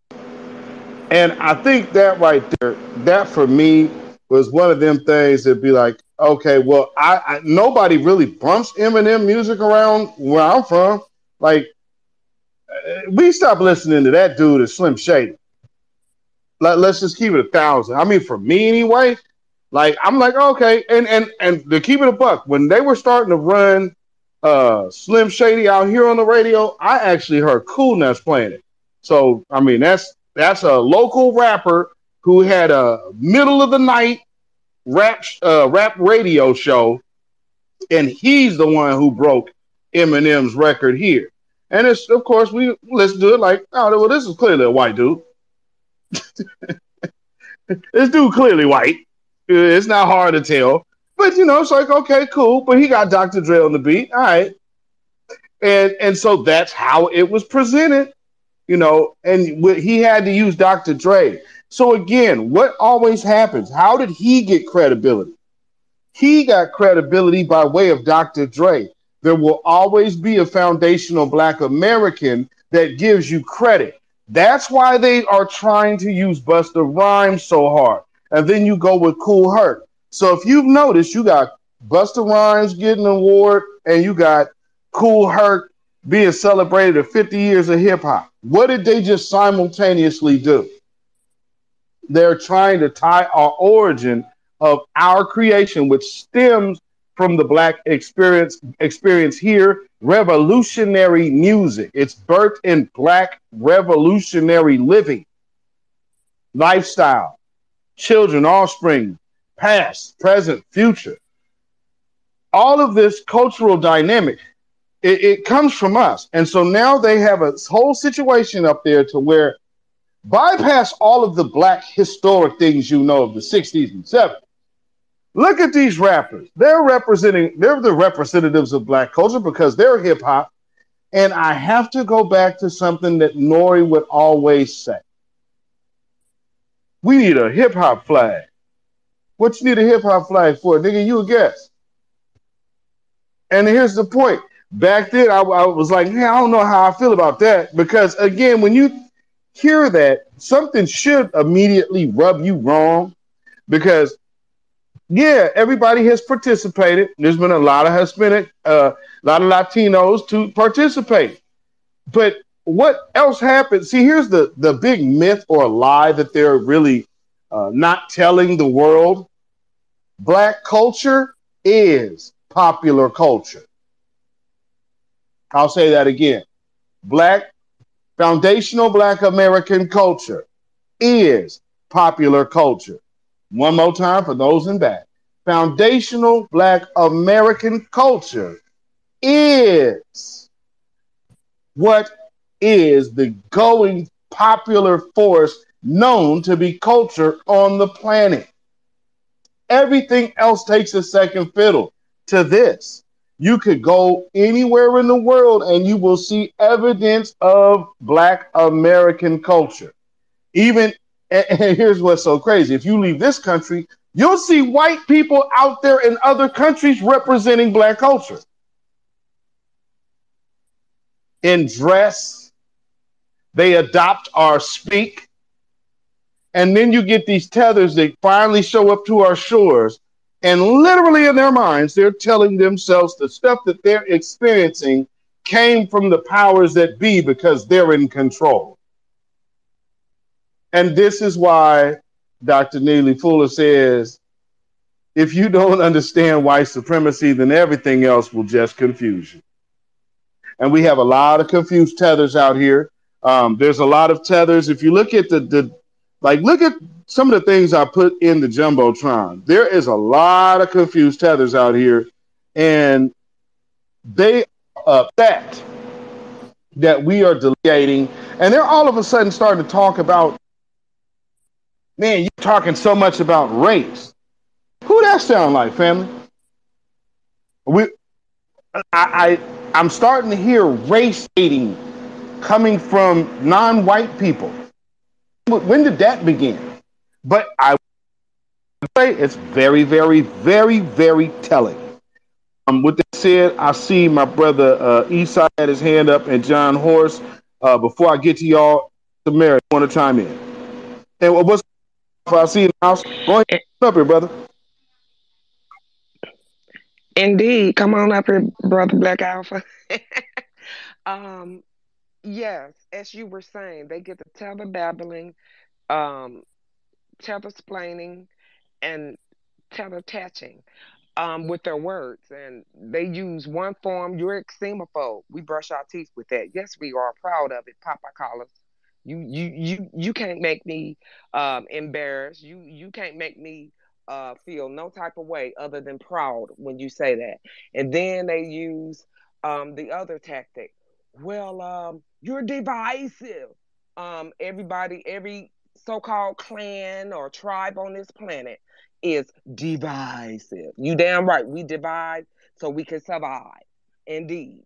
So, and then as the other word you was just saying that they always want to turn the tables or turn the mirror, and they're not very good at it because they're too busy doing white supremacist talking points and think tank talking points and levying their anti-FBA hate towards us.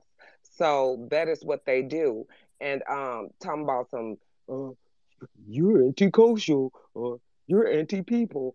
Whatever you put an anti to, hurrah with that. We're on that. You don't hurt our feelings. I'll yell or fold my chair. Thank you so much, my sister. Before we get to the next hands, Spirit Wonder, I knew you had your hand up before and then you took it down. Did you want to say something? Because y'all know you haven't got a chance to speak. Yeah. Hi, how you doing? I'm good, good. Go ahead, brother. You got it.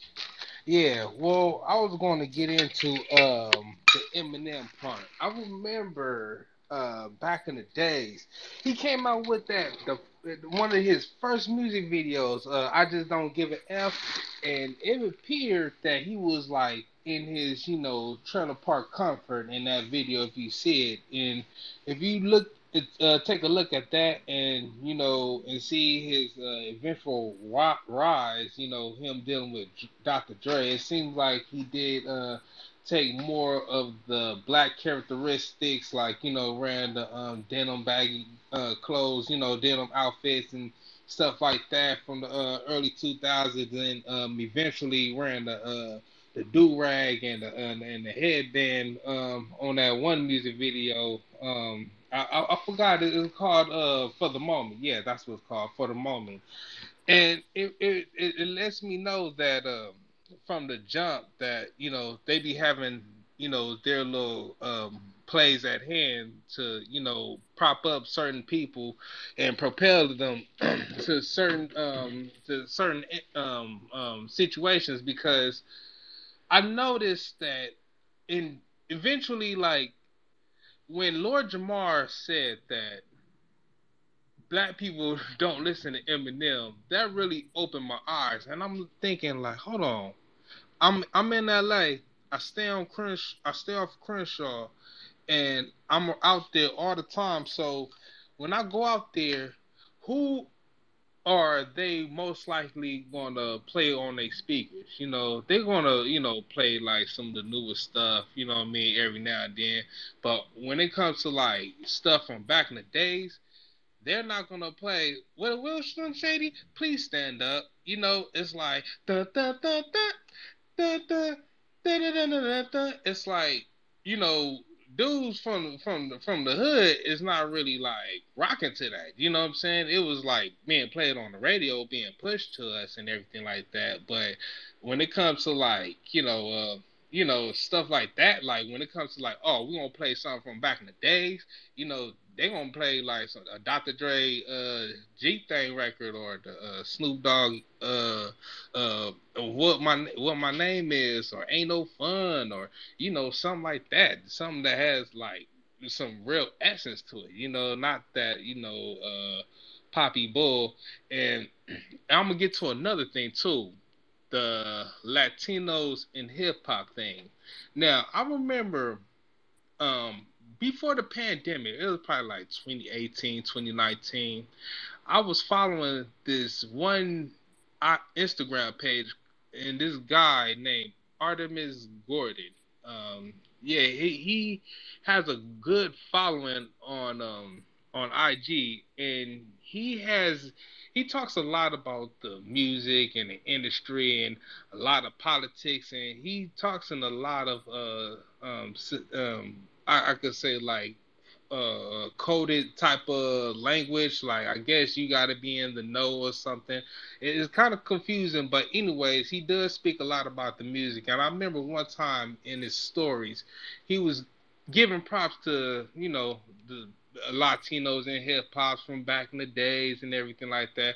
And I'm reading through this carefully because I'm making sure that his language was like correct, and all right, you give him props and everything. Okay, then at the end of what he was typing, what he typed, it says there will be no hip hop without Latino input or Latin input.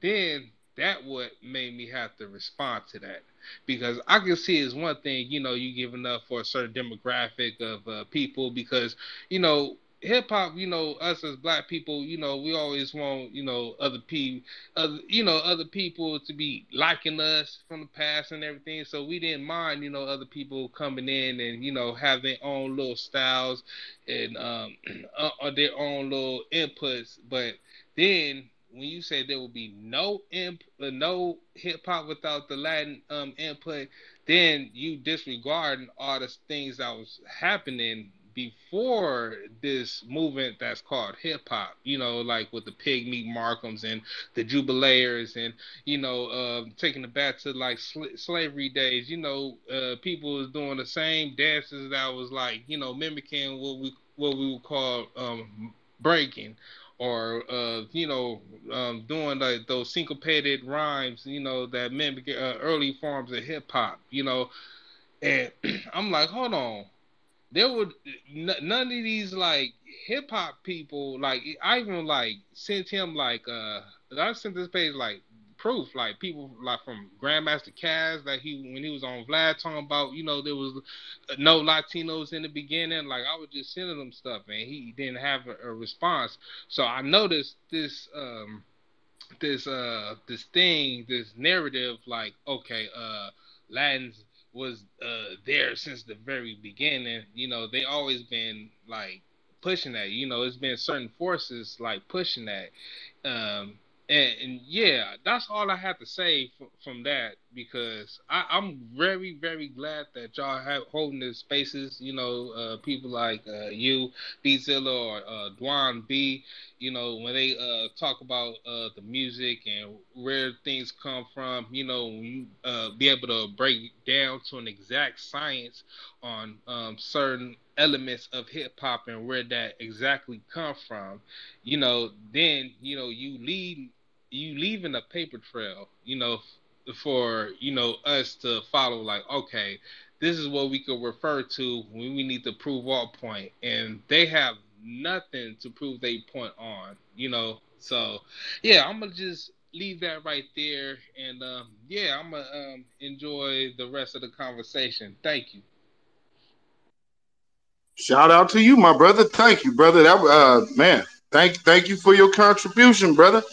And that's what this space is for, man. Because again, the one thing that they like to say about us is, "Oh, you guys are talking in an echo chamber." Hell, no, we are not. And truth be told, what is an echo chamber? Is an echo chamber like a whistle to let other escaping slaves know the coast is clear? Or is it the sound of a drum to understand, oh, well, we getting off this plantation tonight? Not that anybody's coming to rescue us, but we've heard the call. Or that for my fellas in the room, when you're in any given space and there's very little of us, but there's one of us somewhere in the midst, we make sure we lock eyes with that individual, get their head nod, so we know what time it is. We understand where we at. See, these are the things that come along with our culture that ain't going to be written in a book. These things are not going to be taught. Some of these things, if we could talk about things that you could say you would never talk, and there's all kind of cues that you'll know. So I will again say shout out to Jordan Peele, because the way he wrote the first 10 minutes of Get Out has so many things that I just wanted to sit back and wait and see how many other non-foundational Black Americans could pick out all of the things that went on in the first 10 minutes. And I'm talking about family. He did an excellent job of some of just those things that only we know. I mean, people will be listening to this space and be like, what the hell is he talking about? What is he referring to? The first 10 minutes will give you all of the little things that are like, I mean, you could give a little chuckle almost every 30 seconds because you know what it is, but that comes from you being part of the culture. There's just certain things that we know. We know what gospel music on a Saturday morning is. You understand what I'm saying? You might smell breakfast, but you hear gospel music, so you do know what time it is. Your breakfast ain't a treat. You getting fed to feed you to power you up for something. So yeah, these little subtle things that we have within our culture, these are the things that translate into our music. R&B, soul, funk, all elements of our music, which one being hip hop. And then now we have these individuals who keep trying to come around and piecemeal our culture and act like, well, uh, everybody had a piece. Everybody was part. There's so many people that were participating. I mean, how can you really say who was there or not? I mean, and so these are the things that we are going to have to make sure we stay on top of, because a war is perpetual. And on this level of the battlefield, this is where all of you have the absolute opportunity to participate. And I implore you to strongly participate, because remember, you could be a soldier of ideas. You protect the institution of our ideal system. You understand? You protect our cultures. That ain't nothing to be taken lightly. Don't let nobody shame you because you're not out in the street.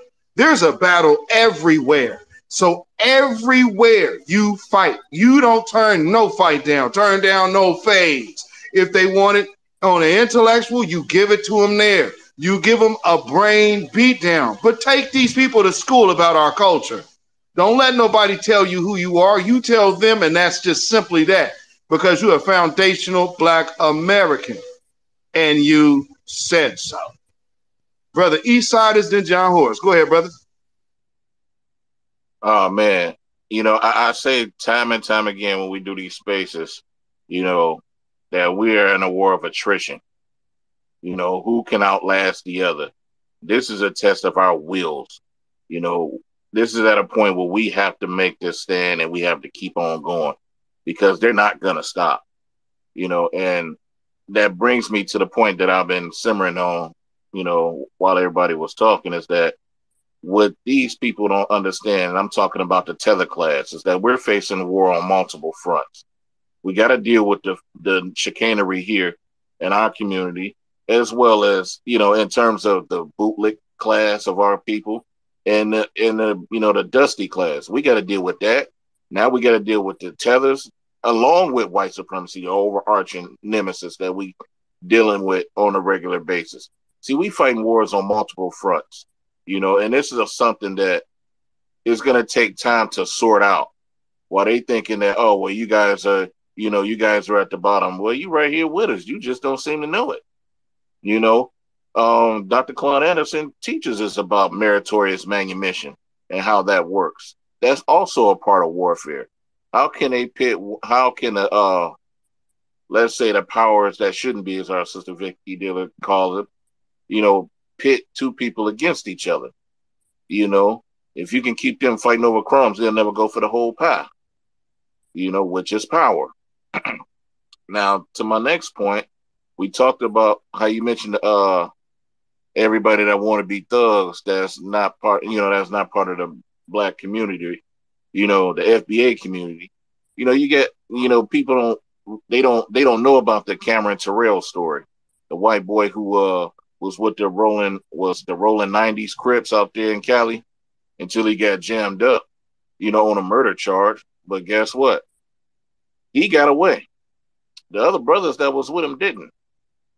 You see? And then you got Snitch 9. Snitch 9 was all cool with this nigga BS, calling everybody niggas and talking all this tough talk like he was from the hood, until he got caught up on a RICO charge. Next thing you know, he got to singing like a canary. And this is something that we have to keep in perspective. We are alone out here. We cannot afford to let everybody, co-op what we're doing. We have to gatekeep. I can't just walk into none of y'all houses and decide what the play is going to be. When I come through, I have to act as a guest. Even if I'm much well loved and respected, even once I garner your respect, I am still a guest. I don't pay no bills there. I'm not residing there. I'm not on no leases. I am a guest, and it's gonna stay that way unless y'all say different. I'll land there for now. You know, that's a whole nother thing, brother. We was raised with manners. Manners with us are just natural. It's inherent. Like you don't. I would never go to brother. See that what I just said, and man, damn, I missed y'all. Man, just like you just said, there's so many things that are just inherent in our culture that we just know without being told. I don't expect none of y'all to walk up into nobody's house and set your feet up on their coffee table. I wouldn't expect to hear nobody tell me that about any of you. So I mean, yeah, man, our culture is just so. Just when you start like just breaking it down, there's so many different elements of things that we're taught from childhood that translate into adulthood and how you carry yourself. And one of those things is treating people with proper manners and respect. Like, and understanding, like, I don't have to have a personal feeling about where the respect level is. I just understand where the moment is. That's another thing that we've inherently been taught. But see, when you're always facing the screw, you got no other choice but to know how to maneuver. That's all we know. But here's the problem now. We actually starting to embrace and like ourselves and love ourselves and realize and embrace our own greatness. And that's where the wheels have fell off that bus that they was trying to hitch to us. That's the wheels have fell off. And you can see everybody panicking. The world is panicking. Why? Because we hold spaces like this. We gonna tell you how great y'all is. We gonna tell you it ain't just about me. It's about all of us. And you hear that from myself, my brother Black Alpha. You hear it from the big three that you know. Tariq, Professor Black Truth, and Jason Black. You will always hear it is not about us alone. It's impossible. It absolutely is imperative that y'all are in this fight 10 toes down, whatever avenue your avenue of warfare looks like to you. But the one thing that we can honestly say, we are a generation that has been thoroughly and solidly prepared.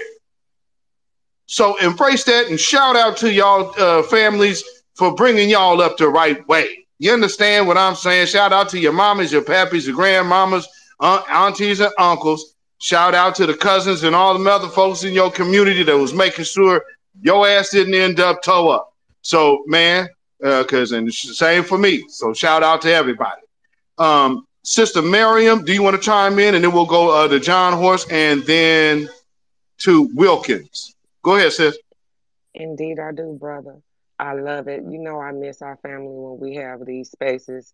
I don't want to be a snob or anything, but we have some of the most tightest spaces, and we hit the nail on the head with a barrage of things. And hats off to our brothers and other sisters, sisters and brothers out there who also hold these spaces and touch upon a whole lot of wonderful, great knowledge and upliftment and positivity of our lineage. To tie in everything that you were saying, well, not everything, but most of what you were saying, especially you, brother Eastsider, when you touched upon when I'm present, if I visit your community, your house, your sidewalk, your country, whatever, I know how to mind my manners. Why? Because we ushered in manners.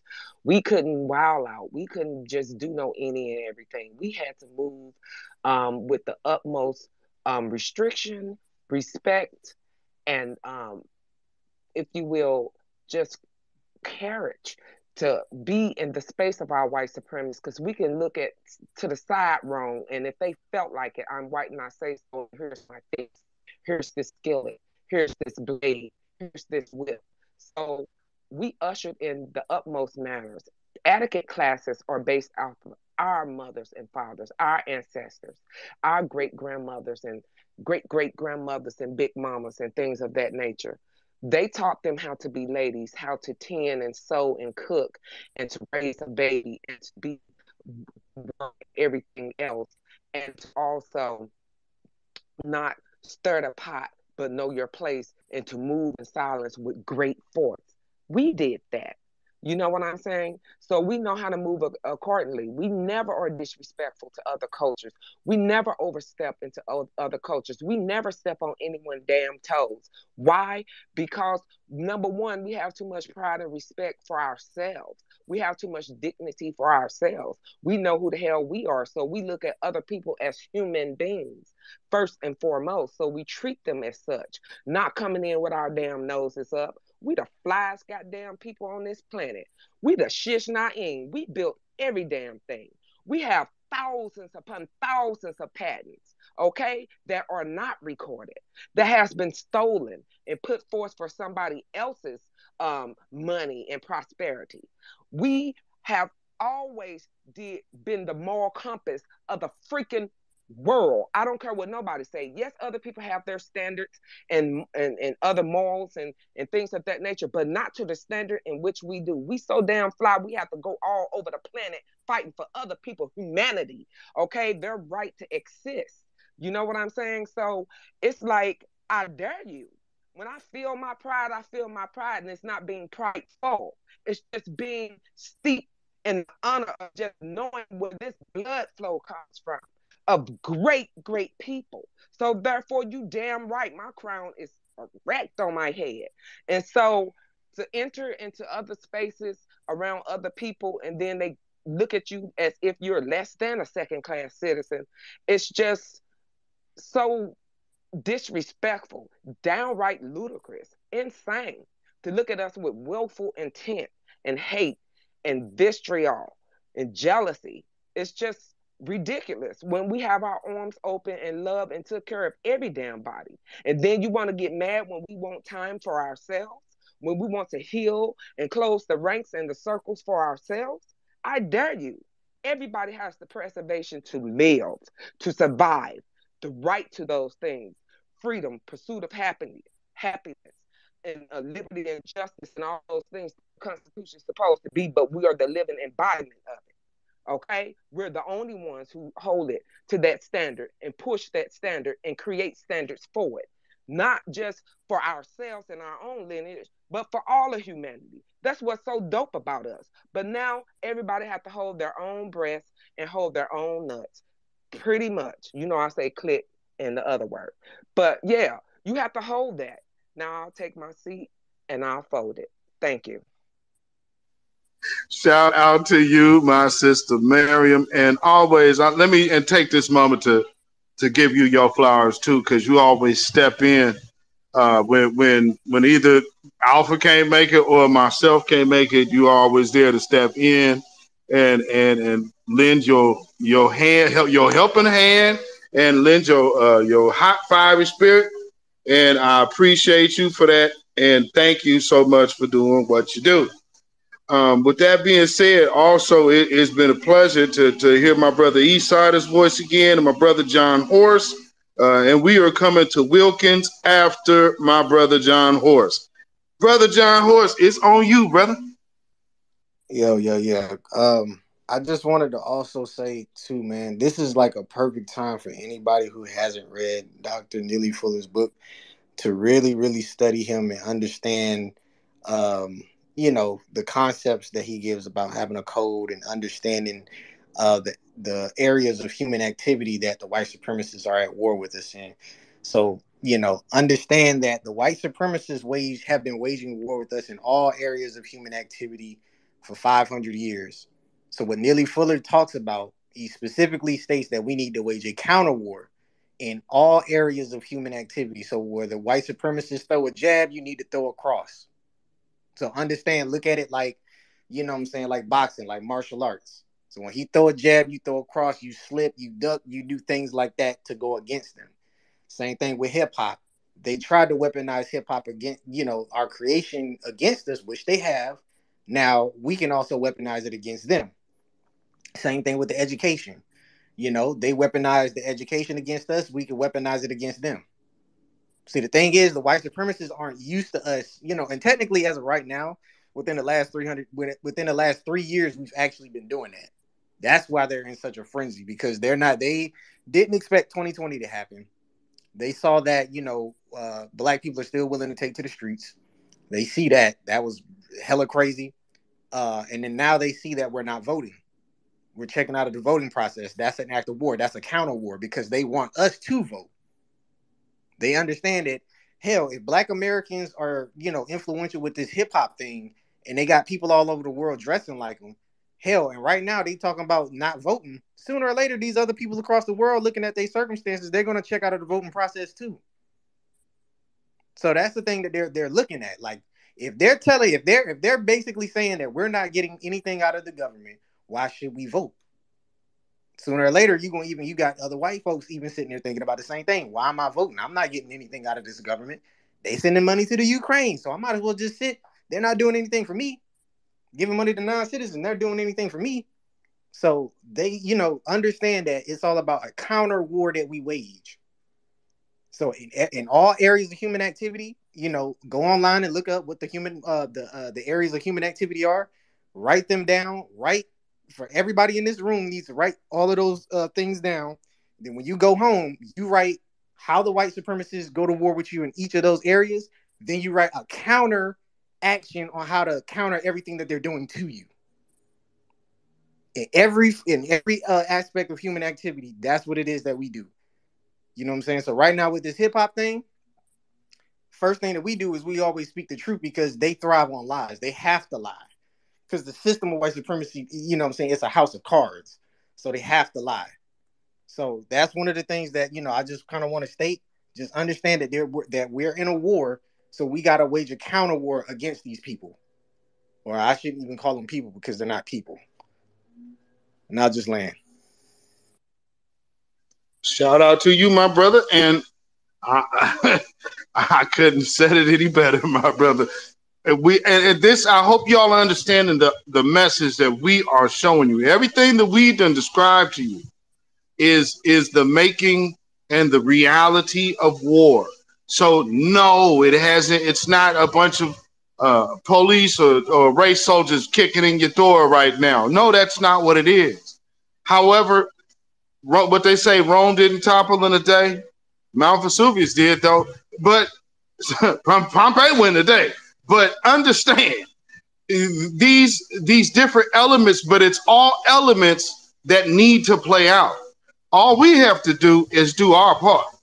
The rest takes care of itself. I'm a firm believer in nature as well. And one thing that I often remind people is the earth don't need your help. Now, truth be told, the earth is well within itself, very well capable to defend itself. Now, the one thing about it is we want to find ourselves in the safest positions if the earth ever decides to do that while we still standing our feet on this planet. But but one thing I will say, just think of some of these areas and all of these things that are going on around the world that are just happening out of nowhere. Even the earth can't stand these people. These people are vampires. I'll tell you, the earth is living, and what they do, they drill oil out of it. Ain't that like taking the earth's blood? I mean, so at some point in time, these people got to pay the piper. Do not let them take us down with them. And again, look at their declining numbers. So is that not just nature saying, oh, yeah, okay, well, let me go ahead and just take you out the pay and start thinning them numbers? Look at the black women mortality rate and the birth and the mortality rate. But here's this Planned Parenthood. All of a sudden, now that the grassroots is speaking, they know that we are not really the abortion pushing crew. So if you understand the angle there, they have flipped on a dime and said, oh yeah, black women birth mortality rate. All of a sudden, that's a conversation like they care about black women's health. Well, I'll tell you one good solid way to make sure you take care of black women. Get them black women their reparations. See how that works? Then we can start building our own institutions with our own doctors and our own insurance institutions. Because why? You have done your due to these people to whom have built what capitalism is known to be today. So for those of you white Scandinavians and all of these other individuals say, my family immigrated here. Why do I owe? What did they immigrate to? The biggest place on earth that's built by slaves that you will look at their descendants every day. You don't have to ask yourself, what do you owe? If you see a black person in your neighborhood, you know you owe, because you know that's the only reason you're here. So I understand how y'all have bought into the lie that we are not the reason that you even wanted to come to America in the first place, because America wouldn't be America if it wasn't for us. So again, going back to the origins of how can now Latinos be so influential to a group that established the reason of them even wanting to be on this land? That's just a great question for all of them to answer, which I know they can. With that being said, we are going to go to Wilkins. Wilkins, you've been waiting a long time. Thank you. Appreciate your patience. You got the floor. Thank you, Brother Beatzilla. And shout out to the room, Sister Maryam, Brother John Horse, Brother Eastsider, and all the rest of you. I love this. I love this. Because let me tell you, for so long, America has pushed white unity in order to bring together the North and the South, especially after the Civil War. They've pushed it so hard to be white and to get all these goodies, gifts, guarantees, and giveaways. They've pushed it so hard to where they feel that they are actually patriots. But if they actually were patriots, they would actually consider the people who made this the United States. Because if it wasn't for Black men and women fighting for their freedom during that Civil War, this country would not be united. It wouldn't be called the United States. All right, the South would have seceded. They would have had their capital way down there in Cuba or somewhere else. But I tell you this much, as far as it goes, whenever I see all of these white folks, most of which I see and I know and I realize that they are immigrants, disrespectful immigrants. And it is our lineage that has been here since day one. When it comes down to even before this continent was named North America, we were here. So the thing is, whenever I even talk to my children whom I had to pull out of school, I let them know when they see those people out there with their trucks with the flags on the back, and they see these people taking such pride in America that they will have flags in their yard and all that bullshit. Yeah, I tell them those people are disrespectful immigrants. They got their sense of belonging, their sense of patriotism and American pride and American exceptionalism off of lies. And I thank everyone in this room for chiming in. We all on the same spirit, and we're going to do this. I'll keep it short and sweet. Thank you. God bless you, and let's do it. Man, I absolutely appreciate you, man. Thank you so much, Wilkins, for coming up and speaking and sharing that. And I believe, what we are doing. I think it's no mistake, and it's now hard to see that we really are passionate for real about our people, and we care. And the one thing for me, I always just want everybody to know, like, hey, man, y'all may see us, the ones speaking, but it ain't just about us. What we are is a megaphone. We are a megaphone for y'all. And for a long time, I'm sure, like, as myself, years I went on. Like, man, where are these people at? Where are the folks at that feeling like I'm feeling? people who see it how I'm seeing it. And see, this is like where the rubber meets the road, man. We have literally been able to change. We're changing the world as we know it. Just in simple terms of coming together. And this is what coming together really legitimately looks like. We are bringing together our ideas, our experiences, which are all representations of our culture. And so when we have such a rich family, we are the descendants of slaves. And right now, the world wants to be a descendant of a slave. Just 20 years ago, you have folks telling me, man, I'm tired of looking at all them slave movies. It's like watching trauma porn. And all it is right now. Now they don't want to put no slave movie in your face now. And the last slave movie that we didn't approve of, or last few, went straight into the tank. They went straight into the trash. That Woman King, that Harriet, and I mean, so we are showing folks great disdain. And for the longest, even the mainstream media was trying to act like we didn't exist. Well, shout out to all of that family down in Montgomery, Alabama. The world had to take notice then and say, well, wait a minute. This energy is definitely making way more of a global shift than we first thought. Okay, well, what do? Well, they're going to do what white supremacists do. Stick with the game plan and not give black folks what they want. And so that's what we're dealing with. But again, power isn't given anyway. Power is taken. And I hope that you have had your fill of this devil's foot on your throat, because I damn sure know I have.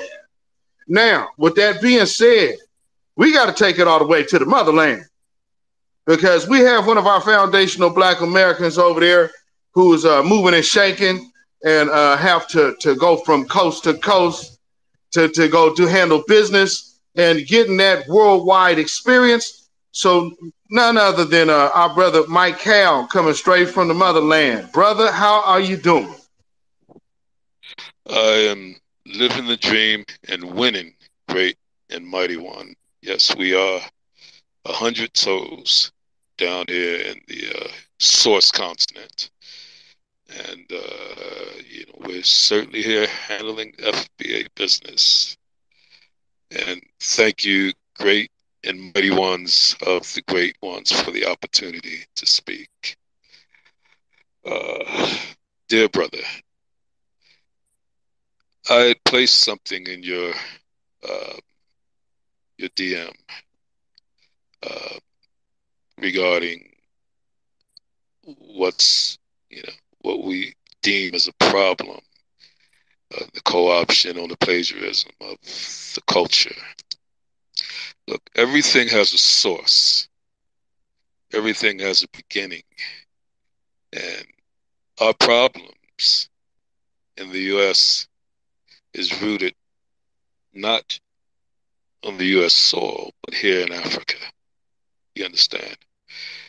Our issues with regard to Pan-Africanism is rooted not in the U.S., but back here, the source continent. So what we've done, we've essentially dismantled various organizations. For example, what they call the State of the African Diaspora, with their bullshit. Once we discovered that they weren't supporting reparations for Black Americans or a foundation to North America. Of course, we've had several meetings at the African Union. We are here in Ethiopia, and Ethiopia is the political capital of the continent. And outside of the U.S. matrix, we operate differently, and we see things differently, looking into the matrix that you're living in. And our position starts with a different foundational premise. And I know a little bit about strategy. In fact, that's what I am. That's the root of my thinking. is based in strategy, and then, of course, the execution, the strategy, the tactics. And essentially, we begin with the premise, or the foundational premise, of Africa owes Black Americans reparations. We start there.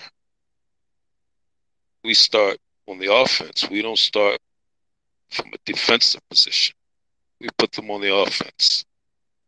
We have the receipts. And as a result of this co-partnership, Africa and the Europeans, there's land and resources that are available to essentially the world that should be siphoned back into Black America. We start there. Then we look at what organizations that are in the U.S. that are partnering with the so-called white supremacist, the rogue tethers in the U.S. Here on this continent, and we start dismantling or ostracizing them here on the continent and destroying their credibility by essentially saying to their governments, the heads of states here, quietly, to their multi-millionaires or billionaires, that Pan-African shit is dead. All they want to do is come here, put on dashikis, walk barefoot, and dance. These are the strategies that are necessary. These are the things that we should be doing. And this is how Black American can win and how you can win. All that other Pan-African shit, that's fake. That doesn't exist. Never existed. Look at your people. We're here. We see the hell that you're catching. We're from the West. We understand the strategy and the games that the West is playing on you. But China's not your friend, and Russia's not your friend either. Period. This is the way. Right? Regarding the cultural stuff, Microsoft is behind that push for Latino and Caribbeans to co-opt or plagiarize our culture, our source culture in the U.S. And Microsoft, Bill Gates, they have an agenda here on the continent as well, right? They've given $5 million, at least that we know about, to this hip hop museum in New York. And brother, you can post that on your Jumbotron. I did put that in your DM. I know, and actually I've worked closely with brothers from Universal Zulu Nation. And we were aware of this 50th anniversary coming prior to us coming to the continent. And we understood the deals that people within the industry, and this also includes Hollywood liberals who are Democrats that control the Democratic Party, the licensing deals that they were going to be focused on making globally, the political agenda that they were going to definitely use globally to establish their positions on the ground in the U.S. All right, so you gotta start with the jab.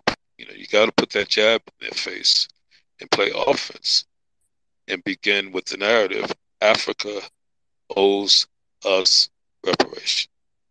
Period. Start there.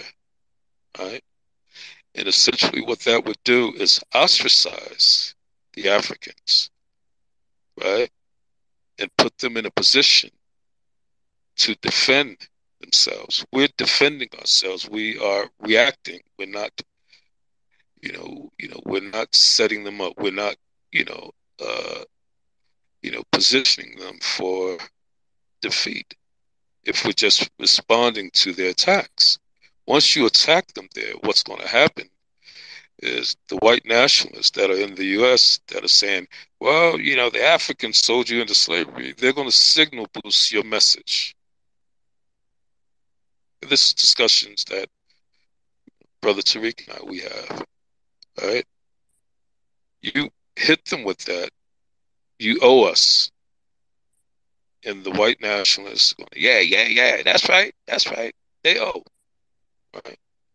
And what that would do is diminish their, meaning the tethers and the governments who are behind these tethers, that will diminish their allyship and create a division among them.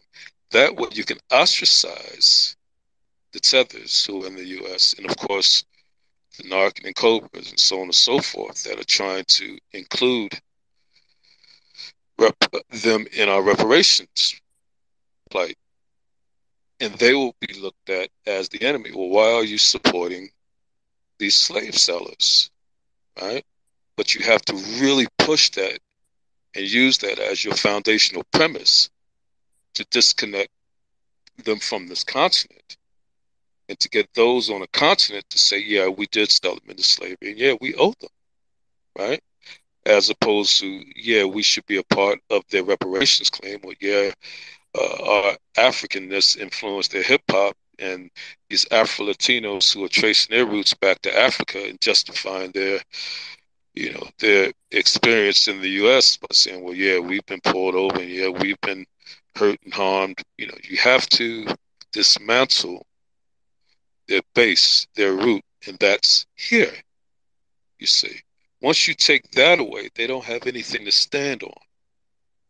You have to, and I know from experience. I mean, I'm a panty killer. You owe us. Well, where? The whole continent. Period. Right? You know, so that's my advice from a strategist point of view. You know, we can't stay in a perpetual mode of crisis management or crying about what these people are saying and what these people are doing. Fight. And the best position to fight from is you owe us. The Africans owe us. Well, who? You know, the entire continent. Period. I'll land with that, brother, and thank you for the opportunity to be a part of this great, beautiful, powerful. Thank you. I love you all.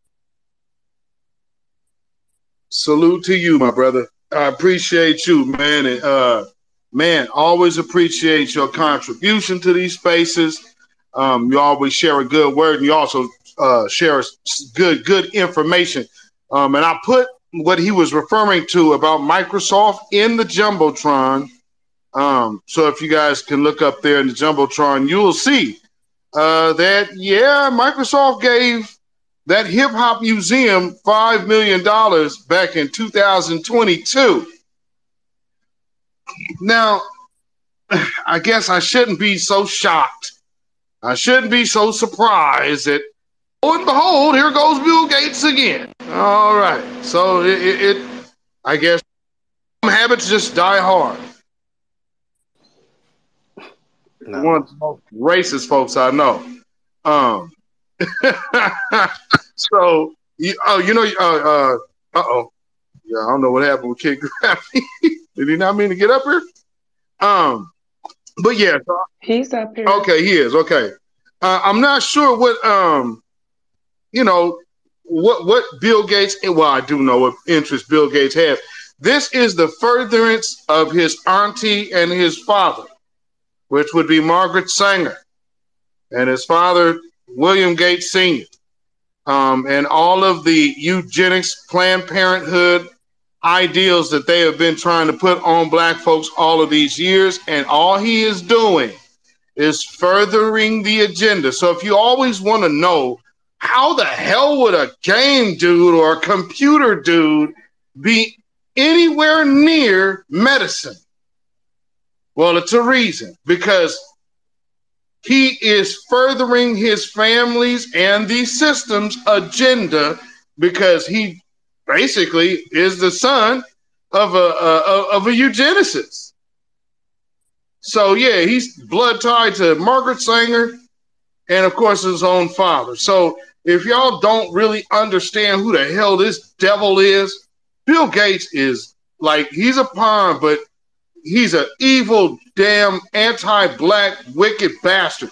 And what the case is, they have the opportunity to use all of the things that he can bring to the table and against us, because Bill Gates has nothing but disdain for us, and he is all about us being eradicated off this planet.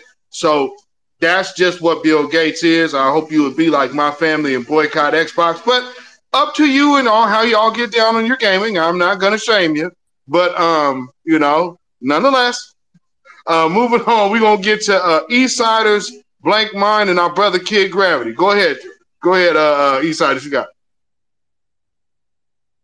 Oh yeah. I see you're gonna be doing your broadcast tonight. I'm gonna be on the Blackjack 21. But I also want to say we are the mold. Like, we're the molding place that shape the way culture is, our cultures are. You know, we the one that set the trends.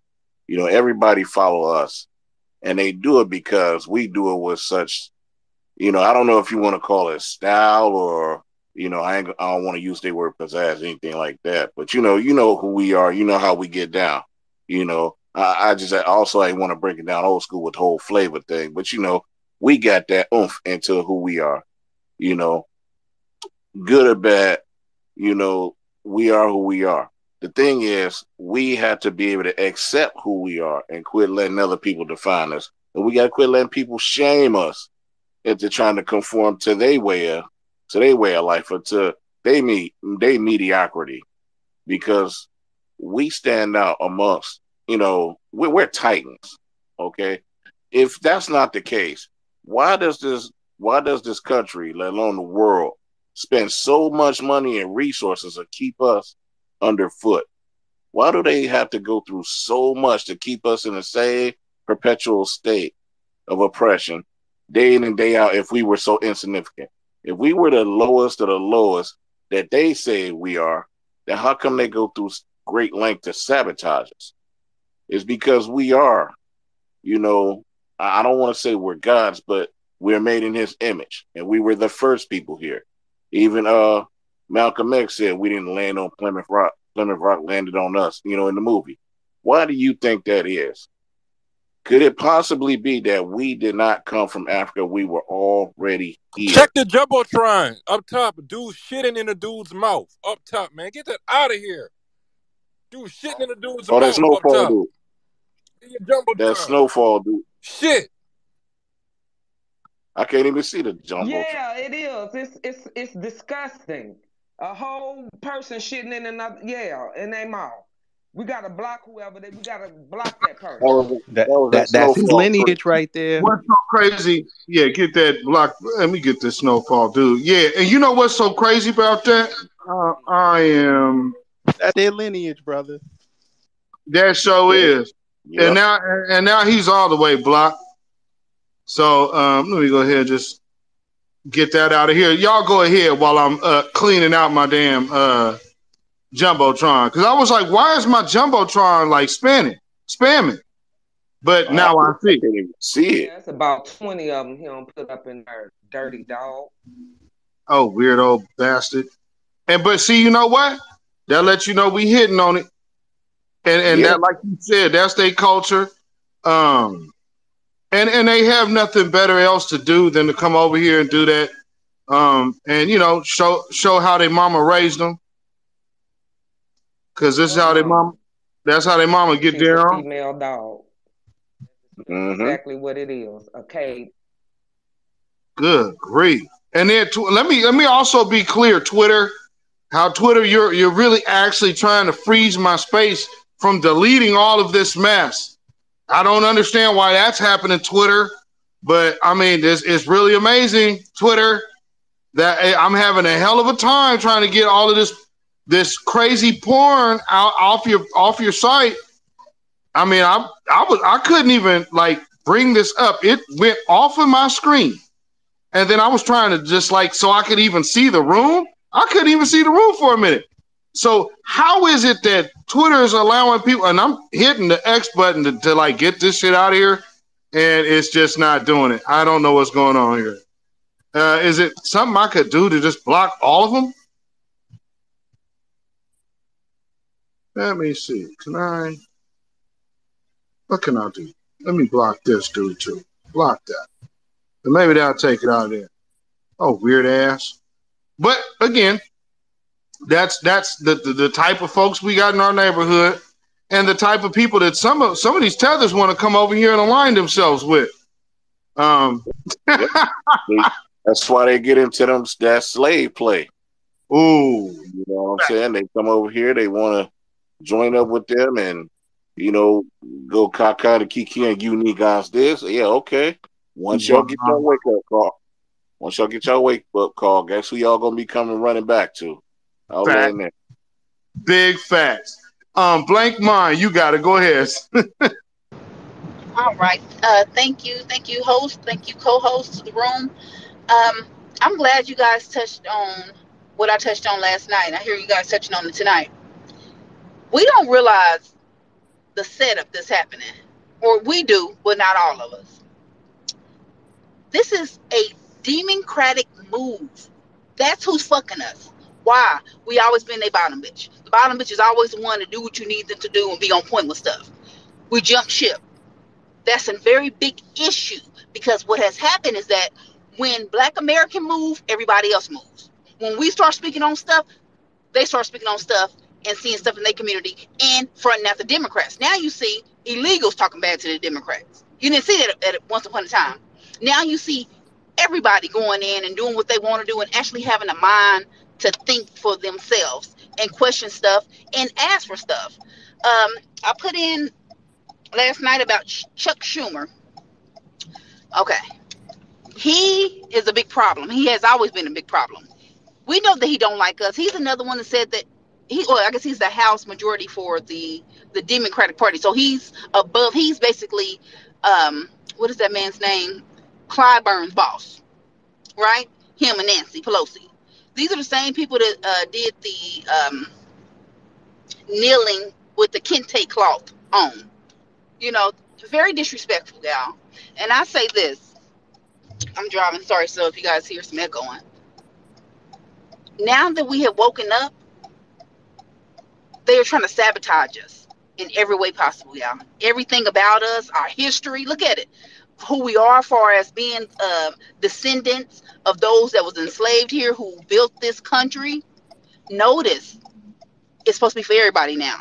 They are trying to hijack and harm us because we stood up. And I'm proud of us for standing up, but I'm going to let y'all know, and I know y'all probably already know, the Democrats are not our friends. That's who's going to fuck us up. That's who's going to get us. That's who's planning on getting us. And they have the help now of immigrants that have eaten off of us and that's been spoiled because of us. They've been very spoiled, y'all. You got to understand, like 2-3 years ago, they were able to get up there and say whatever they wanted to say, eat off of us, say, hey, don't say black. Don't say nothing about nothing black and no reparations and none of that stuff. We're talking about everybody. So what we're going to do is we are going to help the immigrants because of whatever. And, so on and so on. But now that we have stood up, y'all, they're trying to get us for everything. And I found out yesterday when I was in, what is the guy's name? Hard Black Truth. It hurt, but I know how the game go, and I'm wondering why none of the Jamaicans are standing up. Well, a few maybe, or standing up saying something. They know what's up. You don't fuck with us. You don't like us. But I think you understand that we don't fuck with us like we probably should have. And if we did at a point in time, then we wouldn't be in this predicament. We would have really gatekept. We allowed Nas yesterday, which I love so much, and I'm landing my plane now, to get on there and hug and promote this young man, Kool Herc, who have not, if you notice, he ain't out there speaking.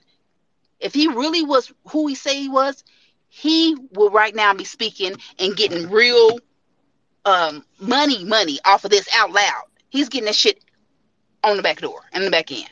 And I'll leave it at that. Thank you. Thank you. Thank you, sister. I appreciate that. And I would absolutely have to agree with you. And we talked about that last night in Dewan B space as well. How, and you mentioned that that this brother and a lot of these people they're probably taking money, and again we explain how the business works. So it's kind of to be expected. However, we have to call it out because those people are in a position that they now have to just play the game. And so we'll let them play the game.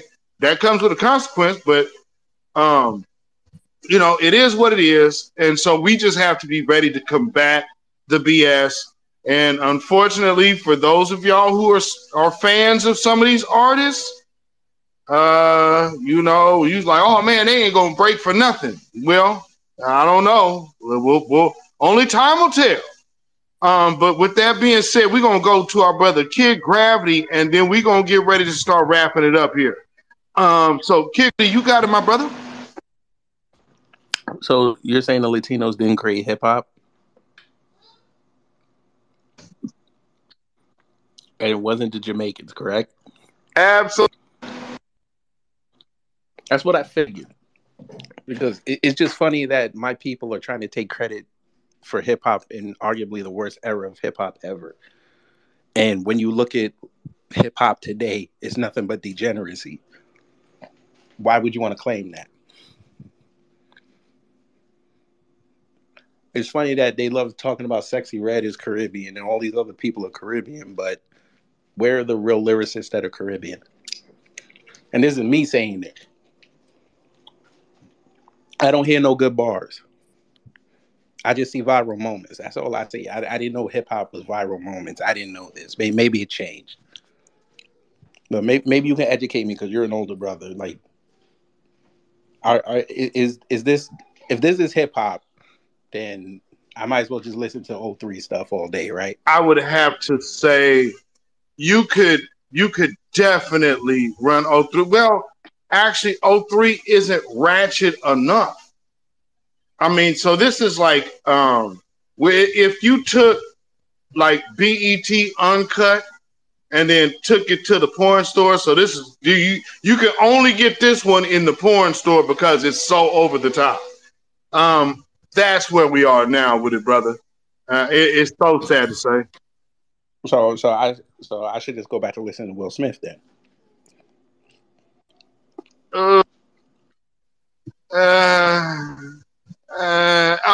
Don't you hate on that man? He said dichotomy in a rhyme. Don't you hate on that man? I would say early DJ Jazzy Jeff and Fresh Prince. I can't co-sign Will Smith. I would say DJ Jazzy Jeff and Fresh Prince. Yes. All right. I mean, thankful to the Fresh Prince because without the Fresh Prince, none of these artists get a Grammy. Facts.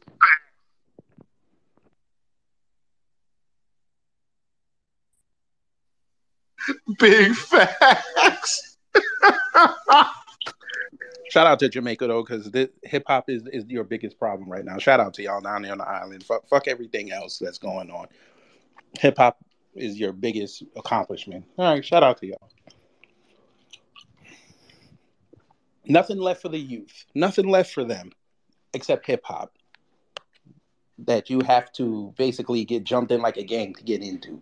And you have to do degenerate stuff to make it. Yeah, okay, great. Appreciate it. This is the lineage of the green, gold, and black. I like this.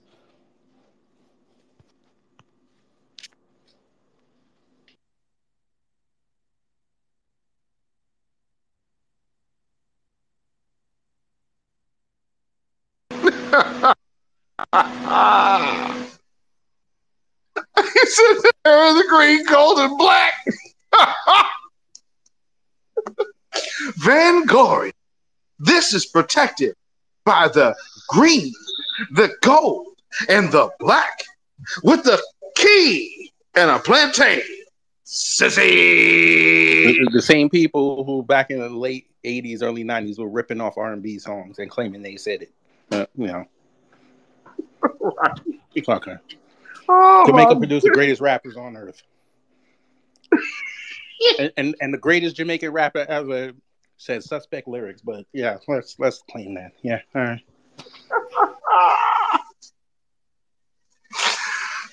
Brother Beatzilla, make me back a co-host. I was actually clearing out the space. That's what I was doing. Oh, okay. Let me get you on up here. Thank you. I don't know what happened. I don't know. You know, you got them little Twitter tech geeks that be popping out doing their weirdo stuff. But nonetheless, and we were getting ready to wrap up this space anyway. So y'all don't have to look at this craziness up here in this jumbotron from this weirdo. But he's blocked now, so he won't be able to come back in here at all.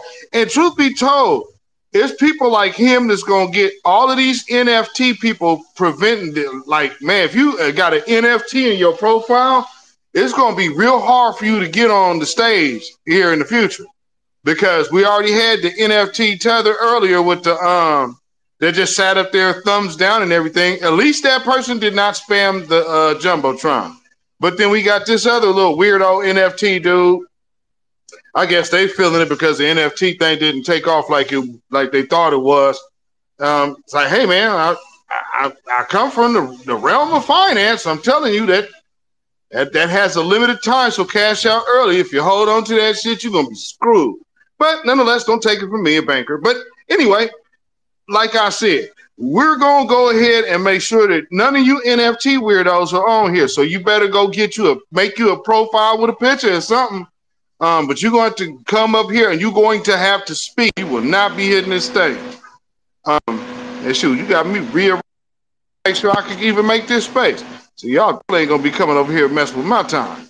But with that being said, I just want to make sure I give the if anybody on stage wants to give some closing remarks before we close this space out. I see Brother Eastside has had his hand up. He keeps saying you're a speaker, then not. I hope you are. I'm assuming you're a speaker. So Eastside, is this on you, and then we'll just run through Black Mind, and then looks like Kick Gravity done left the stage or got kicked out, and then Sister Maryam, and then I'll go ahead and close it out. Go ahead, Eastside, is this on you? Let's see if they gonna blame Black Men for that NFT, flop that, because see, that seems to be the thing that's their trend. Anytime something go wrong, they blame us for it, But whatever, we're the long hanging fruit of society. But I guess I'll leave with this, man. We got the best chance right now to come together and codify and throw the death nail in the coffin for this white supremacist thing, for white supremacy. I sent you something in your DMs about, basically how warfare is done. That's something I was hoping that could have went in Jumbotron until they got spam, but it is what it is. Like Tariq always said, these people don't have any creativity, because look at what they resort to when they don't have no point. They added nothing to the dialogue or to the discourse, anything like that. So this is what they do, because they don't have that oomph like we do. Now, see, if they did, they would have been able to rebut everything we were saying logically, and they'd have been able to articulate it, but they can't. But we have to understand who we are. That is the true meaning of woke, people. The true meaning of woke is knowledge of self. Don't let nobody tell you different. Don't let these knuckleheads on the right try to say, oh, it's the left and all this other stuff. And, they try to politicize wokeness. You can't, because it's your understanding of who you are. Once you know that, we can sew the rest of this up, and I'll land there. Indeed. You don't have to land, but I just wanted to inform you that I just cleared everything, and you can post it if you need to or want to, Brother Beatzilla. Thank you. Black Mind, it is on you, sister.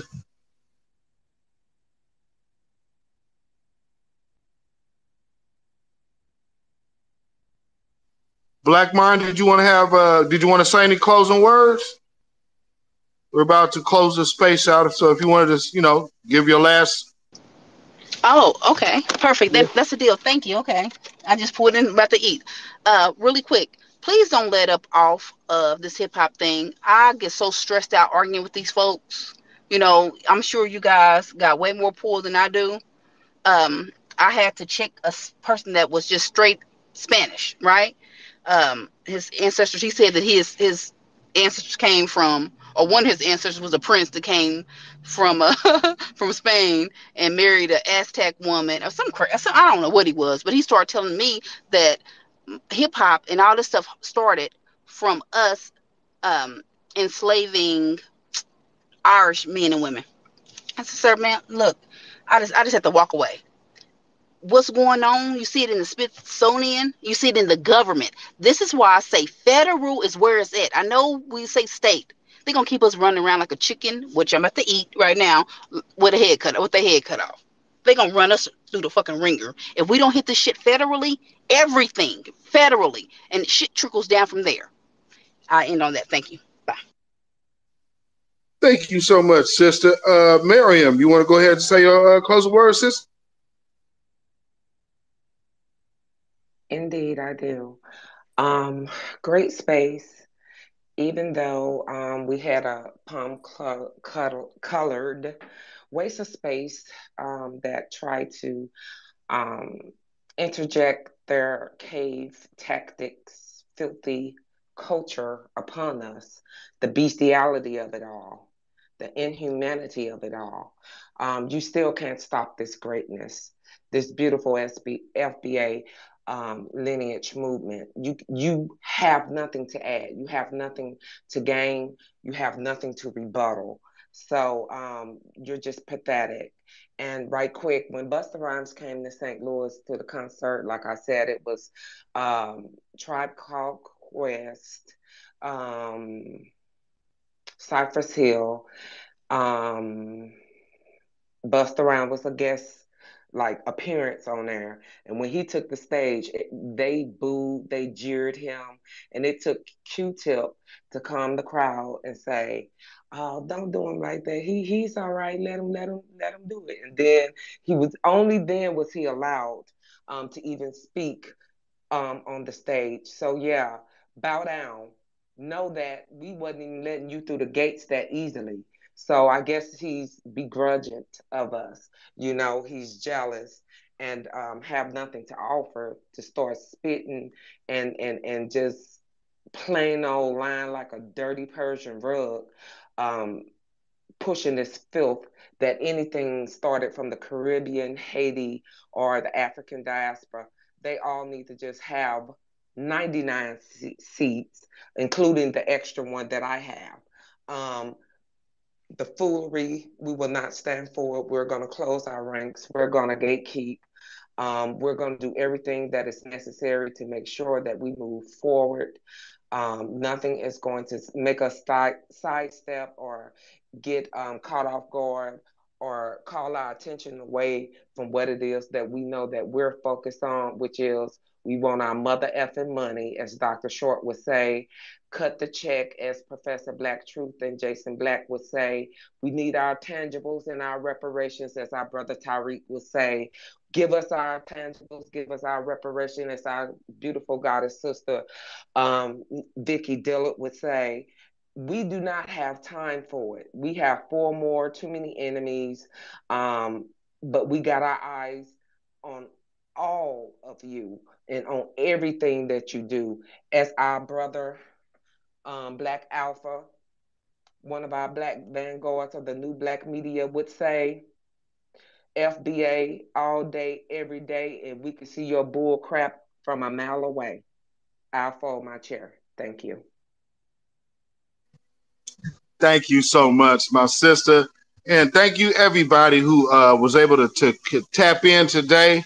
My brother Black Alpha was caught in a lightning storm. So, he was en route. If y'all saw him, he popped in for a hot second. But, he got to do that traveling thing in this. And we got crazy weather all over. Like up here, it's been over 100 degrees all week. It's hot as hell right now. So that's why I did exactly what I did. We're hosting this space today And then right after this, family, what I want you to do is go into the Jumbotron, and you should see a YouTube video right there. Go to that YouTube link, go to my YouTube channel, and make sure you go catch the video that is about to air in about 6 minutes. It is a breakdown of Kamala Harris. Because see, what I want to do is show y'all from this conversation that we're having right now, all the way down to what is coming out of the White House. I want to show you that there is a full-fledged agenda going against our agenda and our interests and everything else that we are legitimately trying to get accomplished out here in this world, shall we say. So with that being said, make sure you go over there, tune in to the beatzillapdx official show. Go over there, subscribe, and if you have not already subscribed to the Black Alpha Network, make sure you go over to his YouTube channel and subscribe as well as the other brothers of the Vanguard, Kid Gravity Beyond, Torian Reigns Reloaded, and Brother Afro Elite. So make sure you go check our good brothers out. And again, shout out to my good sister, my co-host, Sister Maryam. Brother Jojo, I see you in the building. Shout out Spirit Wonder, Rose City, Eastsidaz. Deneen, I see you. Thank you. And so for everybody else who came up and spoke, Black Mind, shout out to you. CJ Link, I see you in the house. And Troya, I see you in the house. Shout out to y'all and thank y'all for y'all support of the New Black Media and just making sure that this message get out there. And for those of y'all who have been like really, really riding with the voices of New Black Media for some time now, your work behind the scenes does not go unnoticed, and y'all are greatly appreciated. And I know I hear your names. I know I see your names, and I know other people mention your names, and so I absolutely applaud y'all, because if you do not support your advocates, you will not have any advocates. And what we are and what we have been able to cultivate is an institution of Black thought. And I hope that you guys are well pleased at how we have been able to cultivate a sphere, a new medium of media, pushing one agenda, pushing one code. And from the big three down to myself, to the Vanguard, I thank you. So shout out to everybody who supports this movement. It takes all of us, because it is about all of us. So with that being said, make sure you go over to my YouTube channel in about a little over 10 minutes and tune in, family, because, well, actually, I'm sorry, about 3 minutes. We finna go live. So yeah, about 3 minutes. Make sure you go tune over there right now. Make sure you catch this live, because we're breaking it down to how all of this ties in, from the cultural war against us to the political war and strategy of benign neglect against us. And you're going to see that on full display from your Vice President Kamala Harris tonight. So with that being said, thank you again for all the support to the certified truth. And for me, beatzillapdx official, Sister Maryam, my brother Black Alpha Network, Queen Alpha, thank y'all so much. And stay Black, stay vigilant, stay alive. Black first, Black first, Black first. Shalom, y'all. It has been a pleasure. Have a blessed night, y'all. Peace.